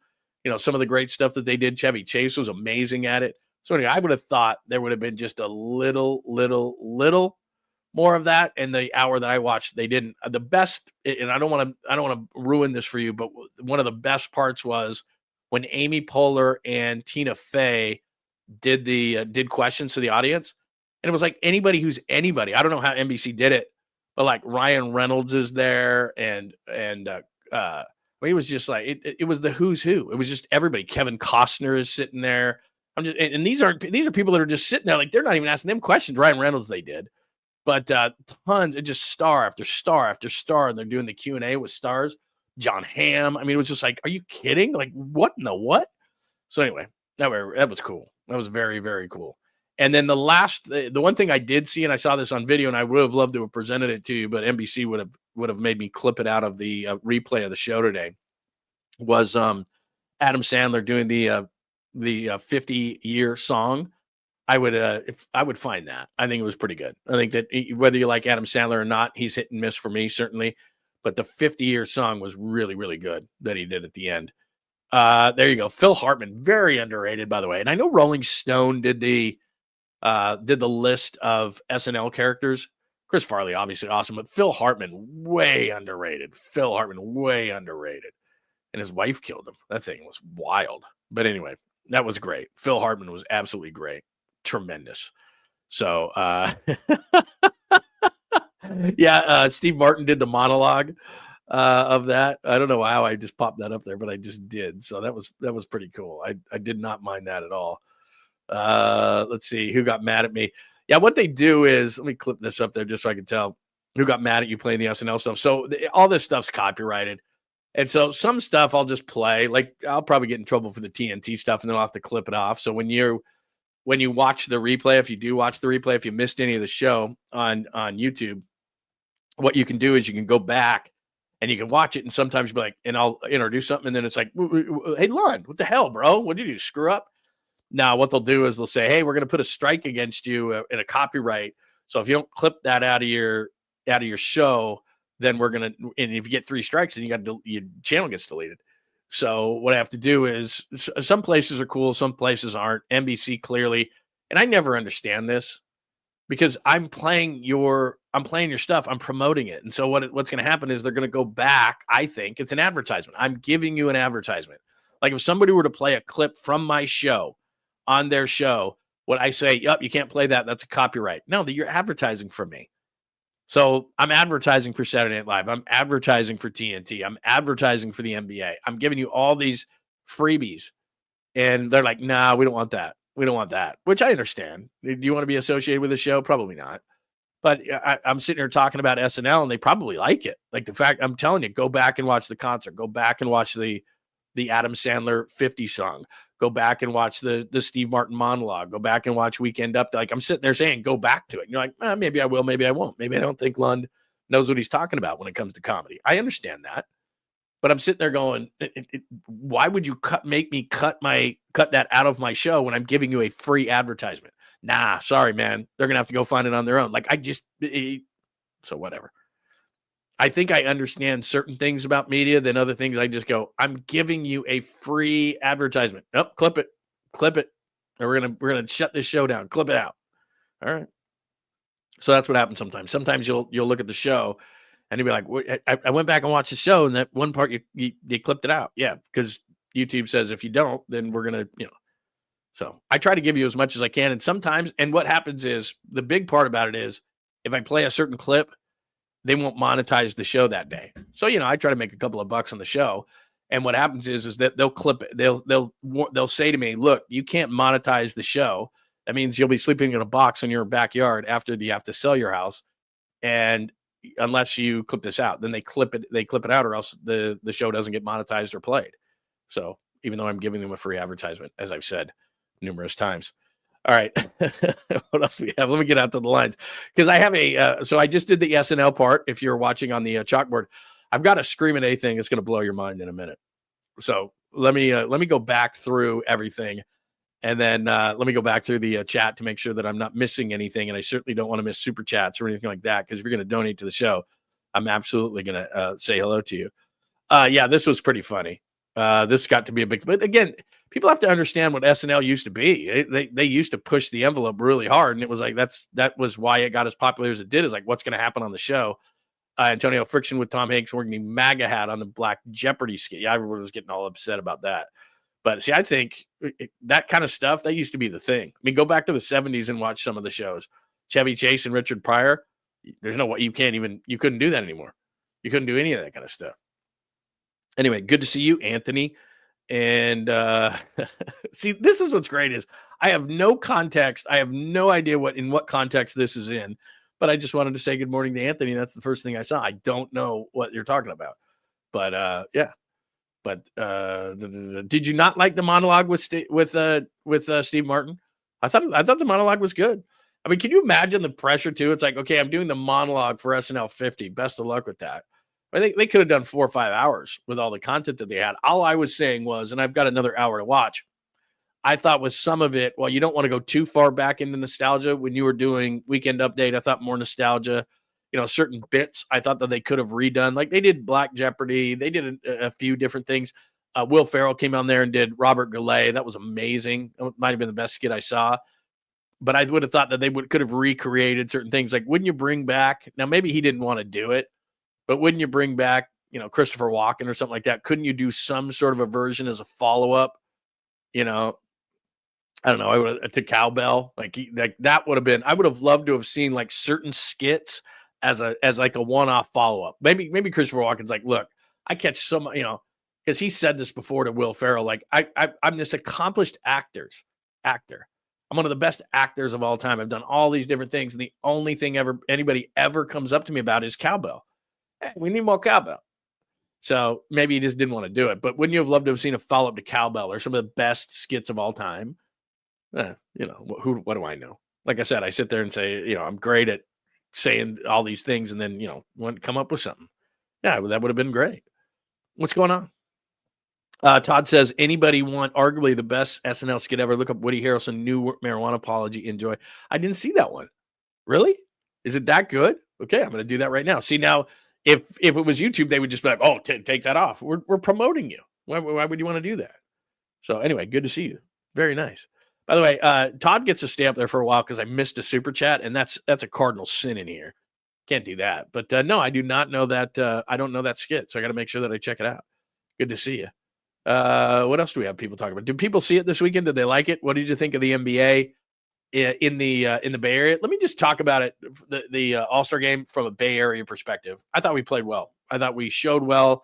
I never understand, having lived all over the country, and that's kind of. I started the. Let me just pop this up one more time for you. Maybe you're sick of it by now, but let me just pop up one thing that I brought up on the on the blog when I talked about I wrote this last night, the good and the bad from the NBA All-Star game, and I'll add a video to this later on today. But I write as well. I used to be a sports writer. So let me just, so I just start right into it. The good, the bad, the good, the bad. But the first thing, and I probably didn't mention this enough today on the show, but it says, good. San Francisco showed out. The Bay Area is incredible. I've lived all over the country covering sports, working in different markets, Salt Lake City, Portland, Dallas, Detroit. I've covered all the major events in college and pro sports, Super Bowls, World Series, NBA Finals, Stanley Cup Finals, Final Four, college football bowl games, and national championships. The Bay Area shines. There's a reason why we pay these silly prices to live here. One upside to being a sports hobo, as I am, is I've seen all, covered most of it. She ain't perfect, but she's fighting back, and most people would trade where we live in the Bay right here. We'll show off again for Super Bowl 60 next February. Well done, Bay Area. And that's really one of the reasons you can check this whole thing out and read it at johnlundunleashed.com. And I'll stop sharing now. But that was one thing that as I looked at it this weekend and saw all this kind of thing and involving Oakland into this, which as I played before, Steph just absolutely giddy being back at Oracle Arena. But I thought everything was cool. I thought the city was buzzing, the concerts that went on, all the different things. And I thought we showed out. And maybe, just maybe, and this is why I was upset about Charles Barkley continuing to trash our city and the Bay Area in general, which is an amazing place to live, as we all know, or we wouldn't live here and pay all these silly prices, as I said, for everything. And Charles embraced it. I don't know if it's going to be a long-term thing. I'm sure that TNT and the NBA got together and say, look, man, we can't have him bashing us and talking homelessness and not being safe and all these kind of things. We are trying to celebrate a major NBA city and Steph Curry and the NBA All-Star game, and we're trying to redo this a little bit and mess around so we don't need this backdrop of Charles Barkley, your highest profile media member on the network that is carrying the NBA All-Star game, to continue to bash the Bay Area. Can we not have that? And so to have them embrace and have Charles do what he did and to go out in the community and all these kind of things. And maybe next week he'll come back, or a couple of weeks or playoffs or whatever, and he bashes it again. And it's a bit, I understand that. But for this weekend to do that would have been the wrong thing to do. And I said this last week, leave him home. Like, if that's what he's going to do, leave him home.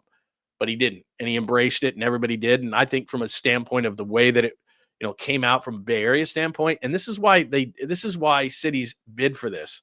Yeah, it's going to bring a bunch of money into the economy. It's going to bring a bunch of people downtown, all those kind of things. And I'm not naive. I'm not thinking that we're all the way back to where we were. I went into the city for years and years and years, every single day to do the radio show, every day. And where I was in North Beach hasn't really come back. Now, there's I have a brother-in-law that has a place right there. And a lot of the places that we've gone have come back. A lot of the places for younger people in the city have come back. But I'm not under the illusion that, it's all back and everything's fine. I would walk by, certainly after the pandemic, if I was taking BART or something, I would walk by tons of different places, restaurants, shops, all shut down, all that kind of thing. Again, I'm not saying that it's perfect or all the way back, but I'm saying that things like this really help the city and the perception of the city, and where people, because of national media writing things when they've never even been here, it's the freaking Bay Area. It's one of the best places in the entire world to live. And as I said in the piece, I've lived about everywhere in America and covered just about everything. And believe me, not everywhere is great covering these events. It's not fun. And they can shine it all they want and all that. It's difficult. It's not difficult to make the Bay Area look great. And I thought the Bay Area really shined this weekend. So that's one thing that I wanted to make sure I got across, because I thought from that standpoint, really well done. So, all right, what else do we got? Exactly right. Three Amigos. Yeah. My wife was like, Martin Short came out there, and it was like, yeah, of course. It's the Three Amigos. What are you talking about? I don't think she knows the Three Amigos. See. I don't. And Anthony, I love that you have a differing opinion. We talk about this all the time. The city does not suck. It doesn't to me, and it can for a lot of different people. I understand that, but I have a lot of people, a lot of friends that live in the city, and there are a lot of areas of the city, and like I said, a lot for younger people and bars and restaurants and everything that's absolutely thriving. There are parts, like I said, where I worked in the North Beach area that haven't come back at all, that have a long way to go. Long way to go. But like I said, I don't think that it sucks. And the other thing, the only reason I bring up the other places I've lived is for some reason a lot of major cities get a pass and we don't. So that's all I'm saying. What else do we have today? All right, should I? You're not gonna mount to Jack Squat. Matt Foley. All right. All right. Let's see what else do we have today. Oh, the Lawrence Welk thing was tremendous. Yeah, with Robert Goulet, absolutely unbelievable. The Lawrence Welk to the Robert Goulet was amazing last night. Absolutely great. It was very, very good. Yeah, we are coming up close to 60. I didn't even realize that we were coming up to close to show 69. We're at show 64. But yeah, see right there. See, Pine Needle. He's gonna rip me. He's gonna be like, "Oh, sorry, man. What I say is copyrighted." Now, I believe, I could be 100% wrong. I do believe that, not that I own those, but I think that you are giving up your rights by being in the chat room. But I could be 100% wrong. Absolutely, I think I could be. I think I'm wrong, or I hope not. San Francisco, Oakland, San Jose have some areas that are not great, but they're great cities. Will I live in one of those three? No. Look. I do not live in the city. I worked in the city forever. I've spent tons of times in Santa Clara, San Jose. I get it. You know, some people it's not for them, but why do we pay so much for everything? Because in one day you can wake up and go, do I want wine? Do I want a beach? Do I want to go to Tahoe? Do I want to look? It's not perfect. And a lot of times, you know, the traffic or this or that. But the reality is that you could go anywhere in the world. This is one of the best places in the world to live. If you want to say this, that you don't like the city, I get it. But then everywhere around the Bay Area, it's just, there's amazing places. But I'll go back to the original premise, and maybe this is a stretch for you, but I'll go back to the original premise of the show today, which was everyone hates change. And so the NBA All-Star Game tries to change, tries to evolve, tries to get more people to watch, tries to get a younger demo to watch, tries to get a different person to watch, right? All the music and all the things, and less basketball and more around the basketball.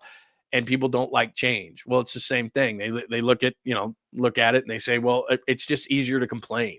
It's easier to complain about the format. It's easier for Draymond Green to say it's 0 out of 10, even though I don't believe he believes that. I believe he's trying to be the heel and prepare for his next career, but I digress.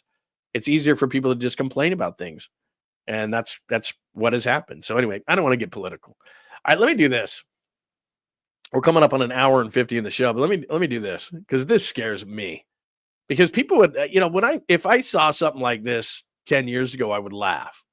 But now, given who gets to be president, who gets to be a politician, and who we vote in, I saw this over the weekend. I did not read the article. Right, this is the part we're at the bottom of the chalkboard there, where it says "Screaming A." Look at this. Stephen A. Smith shuts down rumors he'll run for presidency, U.S. presidency in 2028. Click more to read more. No, I'm good. Click to read more. No, I don't need to click more. Look at his face right there. So let me get this straight. Stephen A. has to address rumors from people that say he's going to run for president. Like, could you imagine Stephen A. running for president? And I thought to myself, no way. Like, that's crazy. There's no way Screaming A is going to run for president. And then I thought to myself, I don't know what his popularity is outside of sports, or and it's not even popularity. It's, I don't know, Q rating, how many people know who he is. Like, if I went to my wife right now, I don't think she would know who he is. So I don't know that he could get elected, but Schwarzenegger was the governor and Trump is the president. And this is not political. I'm simply saying that the way that our system works nowadays is not so much about, what you actually stand for or do or any of those kind of things, because we're lazy in what we look at. We're like, I don't know, the main thing, you should know like one or two things. If you're going to vote for a politician, you should probably know one or two or three things, what the main platforms are and how those platforms relate to you, or what platforms you actually care about and where that particular candidate stands. And I don't think we do that enough. And we're busy, I understand that, but it's kind of important. And so, like, you should know, like, okay, well, that's important. Like, my mom and I have gotten debates over this. Well, that's important to you. This is important to me. At different stages of your life, certain things are important, and maybe that's what you base your vote on a certain candidate. But like, it's just a popularity contest anymore, and I don't think anybody pays attention to anything. And so, when I first saw that, I thought to myself, "There's no way. Like, that's silly. That's stupid." But he does have to address it probably, and I don't know that he could win. But his popularity amongst sports fans is through the roof, and whether you want to believe it or not. I mean, I'm not a huge fan, and I don't watch anything that he does, and it goes viral. And if I told you about ESPN working for them for 10 years, if Screaming A didn't work, and if he didn't get, people watching his stuff, and if they, all the clips that they put out and all the shorts and all the different things and all the different platforms, if his didn't get clicks, then he wouldn't be employed, and he wouldn't be making the money. More so, he wouldn't make the money that he makes. So somebody's watching him. It's almost like, I would say this when I was growing up, whatever the musical artist was, and I would scratch my head, and I'm like, for like Britney Spears or something. Like, I'm just like, who's listening? Who's buying that? But somebody is at a really high level. So who is it? I don't know. And everybody denies it, right? They're rolling their windows up to crank, certain artists. And it's like, well, somebody's buying it. And it's not just like little girls or anything like that when it came to music or something. Like, mainstream popularity, and men are rolling up their windows to listen to whatever the newest pop star is. Like, don't tell me you're not, because I know you are. And it's the same thing with Screaming A. Like, everybody's like, I don't watch it. I don't watch it. I don't go back. I don't, It's like, well, somebody does, because ESPN does all this research, and they know these platforms, and they know how much people watch him, and everything he says, and all the time he says something, all these people are watching. So much so that it's like, he's got to address the fact that, look, I'm not running for president in 2028. And I'm like, he could never get. And then I thought to myself, yeah, he probably could. And he's on political shows now. Like, again, I hardly can stomach what he says about sports, but then he comes on and does and then he gets into political things, and I'm like, oh my God. I have no idea where he stands on politics, because I've never, like, if I've seen him like on a clip or something from CNN, I'm like, I'm good. I'm fine. Anyway, am I the only one that sees that and is like, oh my God, really? Would you vote for Screaming A? That's all I want to know. Would you vote for him or not? I don't think I would. But then again, I don't know who he's running against. All right. Skills passes out a lot, man, and he has weird dreams, just so you know. If you'd like to tell us your latest dream, let me know. Oh, man. What else do we have today? Anything else on this Monday? Is everybody off today? Is everybody just hanging out, and everybody got up early today to hang out on the show? I really appreciate it, because, for example, I haven't done nearly enough random stuff. So this morning I wake up and I forget that today's a holiday. It's President's Day. And by the way, when they go to 18 games in the NFL, this will be a holiday. How great is that going to be, by the way? It's like, bring on 18 games. Could we get 18 games? This should have been a holiday a long time ago, but I digress. So I wake up this morning, I get up, I'm going to do the show, all those kind of things, and I'm excited about it. Love a Monday. It's been a very busy weekend, and like I said, I wanted to talk about the NBA All-Star Game in the Bay and all the changes, and Dre hates it, and Steph's embracing it, and LeBron's not playing, and Steph's not in the three-point, and all these kind of things. I go back to Oakland. I like the music scene. So all these things that we've discussed today, I was very excited to talk about. And I usually make my wife in the morning coffee, except for on Friday. I just set it up, and she was angry about that. And then this morning, though, I make her the coffee, and I bring it in there at like 7 o'clock when she normally gets up, because she's got to take the kids to school. And I forgot that she had to sleep in. So I make this big thing of coffee, and I walk in there like right before the show starts at 8 o'clock. And I look, and it's still sitting there, because I forgot she didn't have to get up. So the way that relates to the show today is, I appreciate you getting up, because you probably didn't need to. You probably are like, well, I got stuff to do, but I'm going to pop in, see what Lund's up to, see what he's rambling about, see what's going on. So you got in here early, and I really appreciate it, because you didn't have to. And if you're watching the show a little bit later, I totally understand. There's some names in here that I'm like, oh, that guy's not here today. He didn't get up early. I totally understand that. So anyway, yeah, no caramel coffee today. Thank you, Anthony. Although I will say, I've got to run to the store today, because I've gotten her to the point, and maybe this doesn't matter to you, and you can just do this. But we get the beans now, and I grind them every single morning, and we have this Kona coffee, which I'm just a massive fan of Kona coffee. Love it. And but we're getting low. We probably have I don't know, 3 or 4 days worth of coffee. And if I don't buy it first, we are going to get caramel coffee. And then I got to go buy another coffee. You know, do people like caramel coffee? It's just become a big deal in our house. It's probably going to pop in here any minute. Yeah, I think kids are off today and tomorrow. Isn't that right? Oh, they're off all week? What in the hell? Well, they have like what are they like teacher conferences or something like that? So because I think that our kids are off Monday, Tuesday.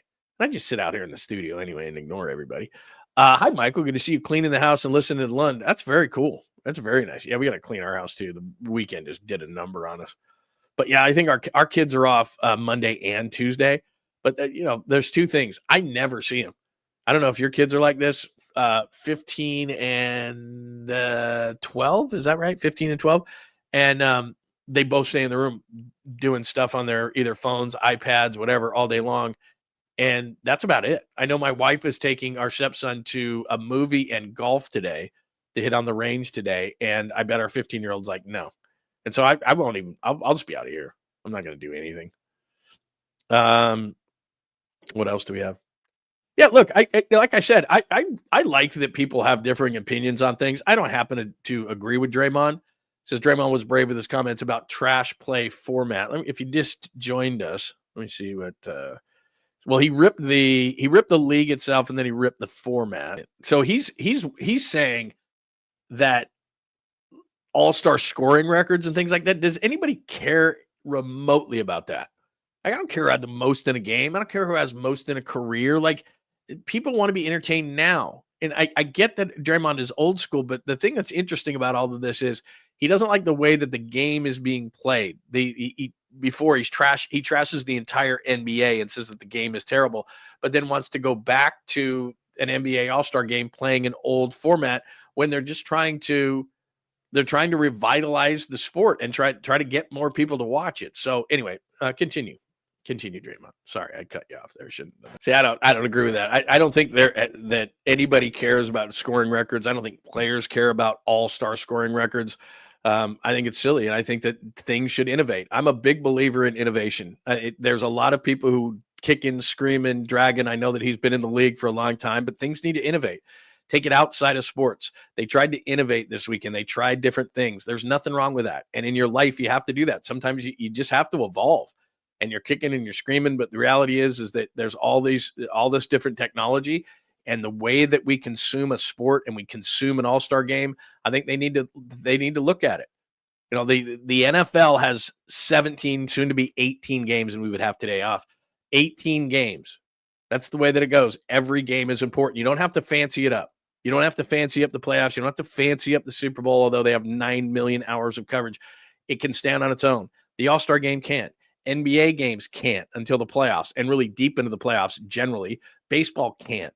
There's rarely a game in a 162-game schedule that I go, oh, wow, I can't wait to see this, because it doesn't matter. In the playoffs and deep into the playoffs, it starts to matter, and they can stand on their own. But all-star games can't.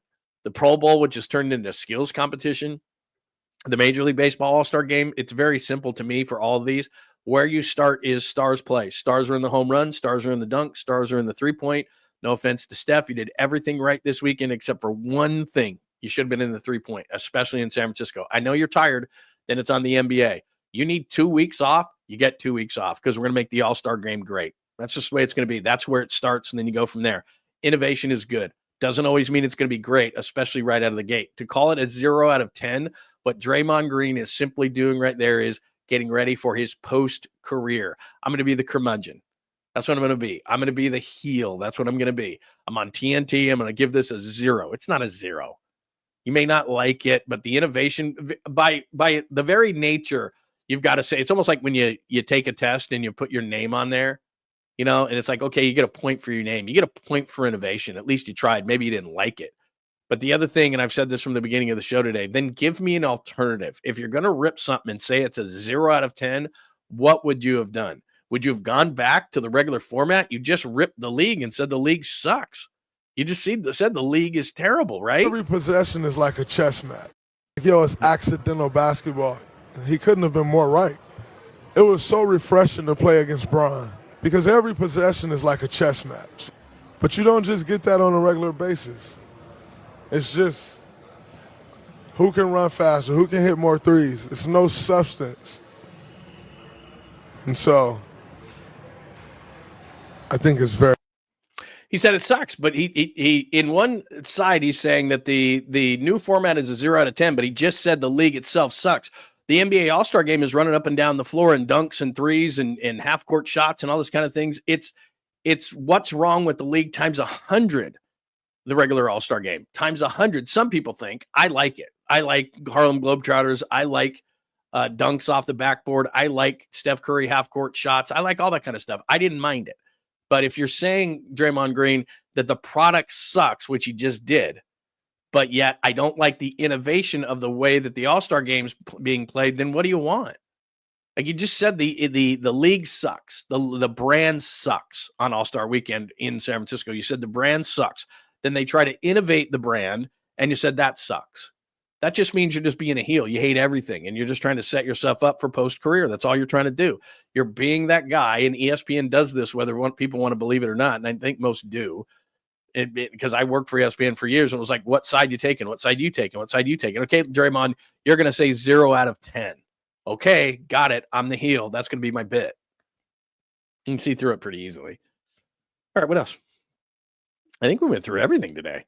Very nice. Oh, look at Tacky. I knew Tacky would get up, and I was going to hang on. I was going to hang on as long as, hey, day off, man. I totally understand it. Hi, Eddie. Good to see you, my friend.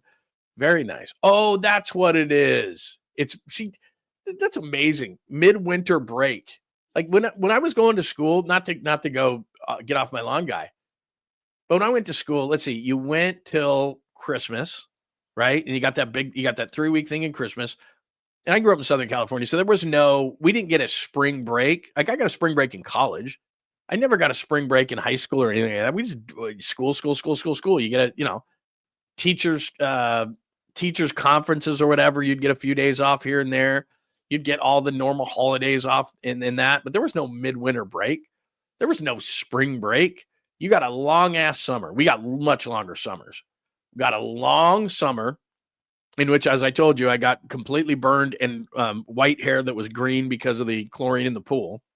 And that was it. Like you got a long summer break and you got a December long winter break. No spring break, no midwinter break, no none of that. You'd have teacher conferences in which I probably hid in my room because my mom would come home from the teacher conference and be like, we need to speak. She says you talk too much. She says you don't pay attention. She says your grades are bad. I'm like, yeah, all of those things are true. Sorry. I'll do better. And then I didn't do better. Yeah, we never got any of these mid this and that's, winter, blah, blah.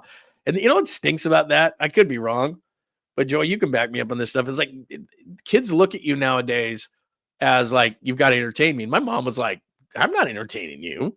Go outside. And we didn't have the video games. I mean, we had video games, but my mom wasn't having that.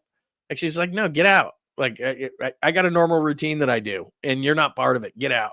And so we had, during the break or parent-teacher conferences or whatever the heck, we'd get off for a couple of days, we were on our bikes. We were riding our bikes all around town. We were doing crazy stuff. We were running over tarantulas. We were, taking the heads off grasshoppers. I don't know. Like back in the day, it was all these things you had to do. Like that's what you did.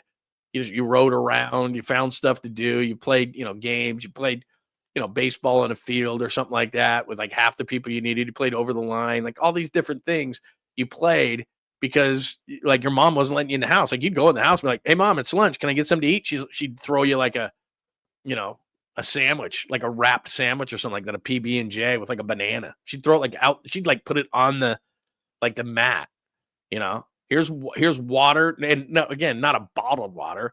Here's a glass of water straight from the tap. Here's a peanut butter and jelly sandwich, and here's a banana. You're not coming in. You're not coming in. I left it on the mat for you, and you can eat it, and you can come back at about 5 o'clock, and my parents had a big cowbell. Bing, bing, bing, bing. And at 5 o'clock, they'd ring that sucker, and that's when you came home. So you'd leave at like, I don't know. She'd let you sleep in a little bit, but maybe like 9, eat something. Maybe it'd be like 9:30. By 9:30, she had stuff to do. She was working, and she's like, get out. Just get out. Yeah, that's it. Come back at 5. I'll give you a lunch. It's sitting on the thing there. No, Rob's 100% right. You drank from the neighbor, like you get thirsty. Can I get a bottled water from your garage fridge? No, you can drink from the hose, man. There's nothing wrong with a hose. That's what we did. And sometimes I probably put my mouth on that metal piece. Like, come on. Can you imagine a kid nowadays? Hey, you thirsty? Drink from that hose over there. What are you, insane? I'm drinking from that hose. You will drink from that hose. We don't have any bottled water. Bottled water. Get out of here. Bottled water. Oh, man. Let's see. My memory says she's all good now. I appreciate the concern. What was going on there? Let's see here. I wanted to hit this one because I didn't even see it. No spring break. Come on, man. We all had spring break before or after Easter. I don't remember. I mean, I could be 100% wrong. I don't remember a spring break until college. In college, it was like, we blew out. But as far as high school spring break is concerned, like I said, we had a really long summer break. We would start summer break like first week of June, and we didn't go back till we went back after Labor Day. Like nowadays, you're going back like mid or early mid-August, aren't you? So we had like 3 extra weeks. When we are for summer, we were off. And so what they've replaced that with is a spring break and a midwinter and a fall thing. And so all those 3 weeks that we used to get just dead in the summer, they nowadays in schools, they give you those days instead. But yeah, we would get off like maybe first week of June, and we wouldn't go back till after Labor Day. And I could be wrong. Believe me, a lot of drinking, a lot of drugs, a lot of problems with, have hurt my brain, fried it many, many times, but I don't remember a spring break. I don't remember a spring break at all. I don't. So that's it. No, James, you're 100% right. We get out of the house, we come home to eat lunch, then leave again till the street lights came on, and it was awesome. It was. I grew up in Southern California, and I remember those big street lights. And those things would be buzzing, and you'd see them coming. You're like, "Oh my God, I got to get home!" And my parents did. They had a big cowbell, and you could hear it for miles. And that's when it was. It was around 5, but it wasn't every day. But they would ring this huge cowbell, and that's when I knew I could hear it, like kind of faintly in the distance. Sometimes I'm like, I gotta go, and then I would just ride my bike home, and we were out all the time, and that's just how it was.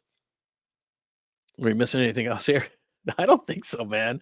I could be 100% wrong, but everybody's like, you had a spring break. You had a spring break. I'm like, I don't think so, man. I don't remember ever having a spring break, but I could be wrong. Thank you, DC, for making the time. Ski week. Oh, that's a good call. Oh, I'll tell you this. It says, love the show. Thanks for doing it today. I'm a teacher, so I hardly ever get to watch it live. Thank you, DC. I appreciate you making the time for us today. I really do. And again, you don't have to watch the show live. John Lund Unleashed on YouTube. You can watch the show anytime you would like. We're also on, I should remind you, that we're on X and Instagram at John Lund Radio, and pull everything together, johnlundunleashed.com, including the written piece. And I'll add a video element to today, but got the blog up today, the good and the bad from All-Star Weekend in the Bay Area. And I've got a written piece up there on the blog right now, johnlundunleashed.com. In fact, let me check in on the... Oh, lots of people in the chat on Instagram. Very nice to see everybody over there. I got some friends that I know here. How about this? Tall Swag over there on Instagram says, fans should vote on the skills challenge, 3-point and dunk. If you're voted in, then you got to go. That's why I love Lillard. Dude is a dog and still plays. Even does the 100K fan challenge. I'm with you, bro. Bringing the love. Thank you, Tall Swag Senior. I would agree with you 100%. I think it's cool. And, that's a great idea. See, now we have innovators, not people just be like, here's the problem, 0 out of 10. What's your solution? I don't know. My job's to just say it's a 0 out of 10 because, I'm an antagonist. That's what I do. That's what I'm going to be when I'm a post game. Everyone's going to hate me. Everyone's going to hate me post career. But that's a great idea. Have the fans vote on it. We can do that nowadays. You got the QR code on the screen. Just do that. Have fans vote on it. Get them involved in it. That's a great call, Tall Swag Senior. That's a great idea. Just get fans involved. That's a better way. Get fans interactive on all that kind of stuff. Very cool to see people over on Instagram hanging out with us, and on X today, as we've had a fun show today. As I talked all about the things that happened this weekend. You can check that out at John Lund. Not just johnlundunleashed.com. All right. What else do we got today? Anything else? Any other questions, comments, thoughts? Ski week, by the way, Anthony says this. We did, now that I mention it. So I moved to Salt Lake City, And they did have, this was amazing. You guys are going to believe this. So what they would do, we were about 20 minutes away from amazing ski resorts. And you're not going to believe this. You're going to think I'm lying again, just like I said, hey, I don't remember spring break. But what they used to do is once a week. So if you know any of these resorts like Solitude, Brighton, Snowbird, Alta, any of those places, even in Park City, places like this, they would give you in the wintertime half-day Wednesdays, because my high school was like 20 minutes away from a ski resort my senior year, and my parents moved there. Don't get me started. But we would, I had an old Chevy Blazer, like a 1978 big old Chevy Blazer. I've showed it on the show before. And we would load up our skis, and they would let you out at like 11 or 11:30 or something like that. And it was $5 to ski. I'm not kidding. $5. And you could be up there in a half hour. So even if, you had some sort of, cloudy skies or whatever, you always get above it. It's sunny. You get up there by about noon. You put your stuff on, and like everybody's there from high school. So you're out partying and stuff, and maybe you do a few runs, but then you go to the resort, you sit outside, and you hit on girls and do all that kind of stuff. But they would, for $5, and they would let you out of school. Like if you were a skier on Wednesday, and a lot of my friends were like, most of my friends were skiers or snowboarders or whatever, but they would go up there, and they're like, even on that certain day, they didn't ski or anything. They would just sit at the resort and hang out. It was just amazing. But yeah, for $5, and they would do that every Wednesday in the winter. You get a half day on Wednesday. Maybe I didn't get a spring break, but that was pretty good. But you get a half day on Wednesday, and they just embrace skiing, and they even had like fancy buses and stuff. I'm not talking about school buses, like really nice, fancy chartered buses. We would drive up there ourselves, because we would do, like Spicoli falling out of a van or something like that. But it's a good time. What else do we have here? All right, fine. You're going to leave us just because I'm not, what do you want to talk about? See you, Skills. Good to see you, man. All right. Yeah, that we are on the random part of the show at the bottom there. All right, I'll leave you, because if he's leaving me and saying that's it, then fine. Very, very cool. By the way, since I started losing, very good, man. Very, very good. Good to see you. Anybody else new that is sitting in that doesn't want to see, everybody got to say hi today. And I'm glad that we're getting a bunch of different listeners, and I'm glad I did the show on this Monday. I was never not going to do the show today. I do it every day. It's not like, I do it 6 days a week. But very, very cool to see people, a lot of people that I haven't seen in here before. So it's very cool to see people on the comments line. All right, one last time, episode 64, All-Star Weekend. Go to JohnLundUnleashed.com. I wrote all about it, the good and the bad. The NBA tried. I give them tons of credit. Did not like the fact that even though I loved everything about Curry this weekend, didn't like it that he was not shooting in the three. Did that surprise you, by the way? Did people tune in going, why is Buddy healed? Why is there no Curry? LeBron, hours before the game, said he wasn't going to play. I'm sure advertisers were thrilled. Matt goes for the 3 in a row that the Chiefs couldn't do. Didn't love it. Not only did Charles Barkley behave, but he embraced the Bay Area. We'll see if that continues to happen. But the fact that he did it over this weekend was great.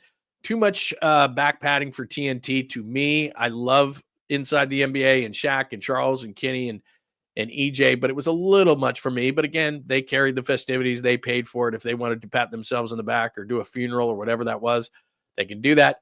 Dre hates everything as he's getting ready for his post-career 49ers stuff. More of that. Did some SNL, screaming A for president, no thanks, and tons of random. That was today's show today. All right, there you go. Thank you, Michael. I'm not going to post that on the screen, but thank you very much. Those are good friends of mine. Hello, Vegas Oddball Cards. What is that about? Are you hi, Vegas Oddball Cards? Are you a collector? Because I'd love to be your friend if you're a collector. I love to collect cards. I probably don't have a collection like yours, but I certainly would love to check that out. Let's talk day drinking. We can do that. Let's talk day drinking, and that's very nice. What else do we have today? Maybe, I wish I could day drink. I got a bunch of stuff to do post today, and we're doing what other stuff are we doing today? Anyway, we had a lot of stuff to do today. Let's see what else. The live voting idea is a great idea, by the way. Very nice, man. All right. I love that everybody's talking amongst themselves. Ski week. Yeah, that got me into the whole tangent about skiing. All right.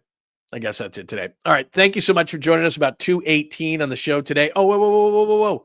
Hi, Todd. Don't want to miss that. I almost missed you, and you'd have been mad.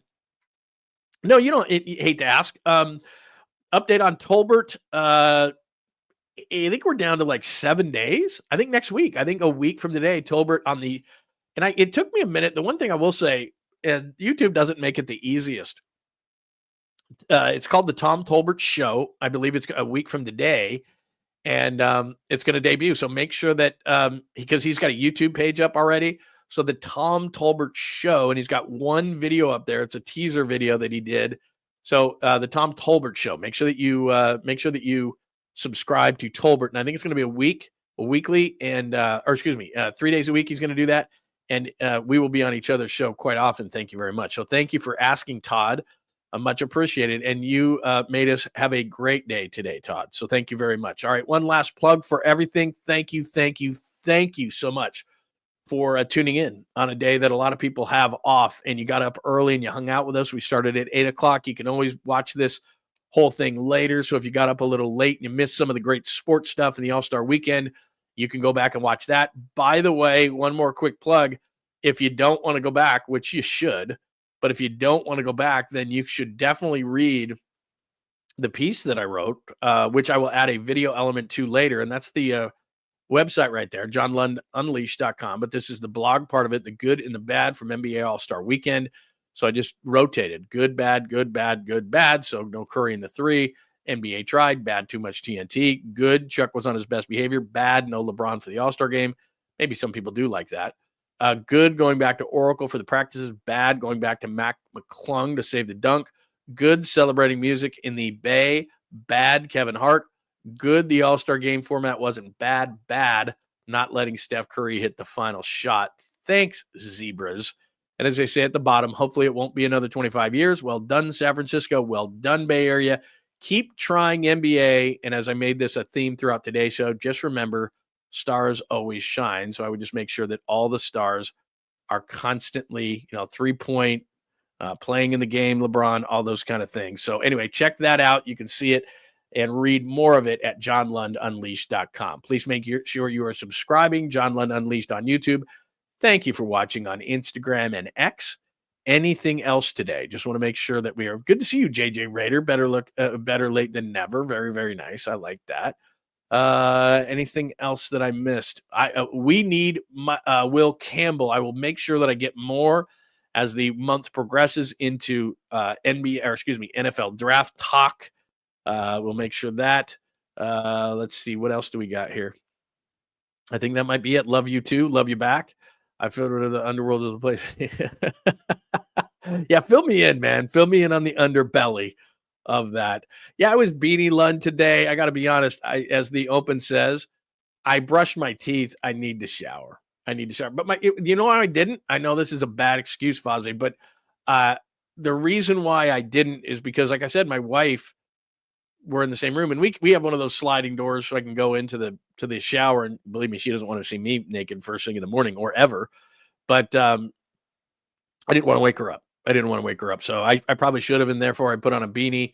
And you probably can't tell, but this is like a dark brown sweatshirt. So I went brown on brown today.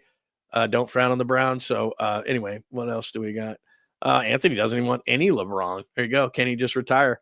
Probably next year. If you didn't like what Steph did this year, let's say you weren't a Steph fan, you're going to really hate next year because it's going to be LeBron's final tour. I just got a feeling. And the All-Star game is in LA. Now it's at the Intuit Dome, which is Steve Ballmer's place. But what are you going to do? Promote, I don't know. I was going to say promote a Clipper. Norman Powell. Is Kawhi going to be healthy? James Harden? Really? It's going to be LeBron's. Even though it's at Intuit, it's going to be LeBron's weekend next weekend. And it'll probably be just his finish. It'll be like, see you later. That's just it. So anyway. All right. Anything back? Anything. I think that'll do it for us, man. We will back Tuesday edition of the show just to give you a little preview. Obviously, we did a ton of NBA today. We'll look at the second half for the Warriors because Draymond Green said something beyond hating everything and 0 of 10 for the weekend and the product sucks and all that kind of stuff.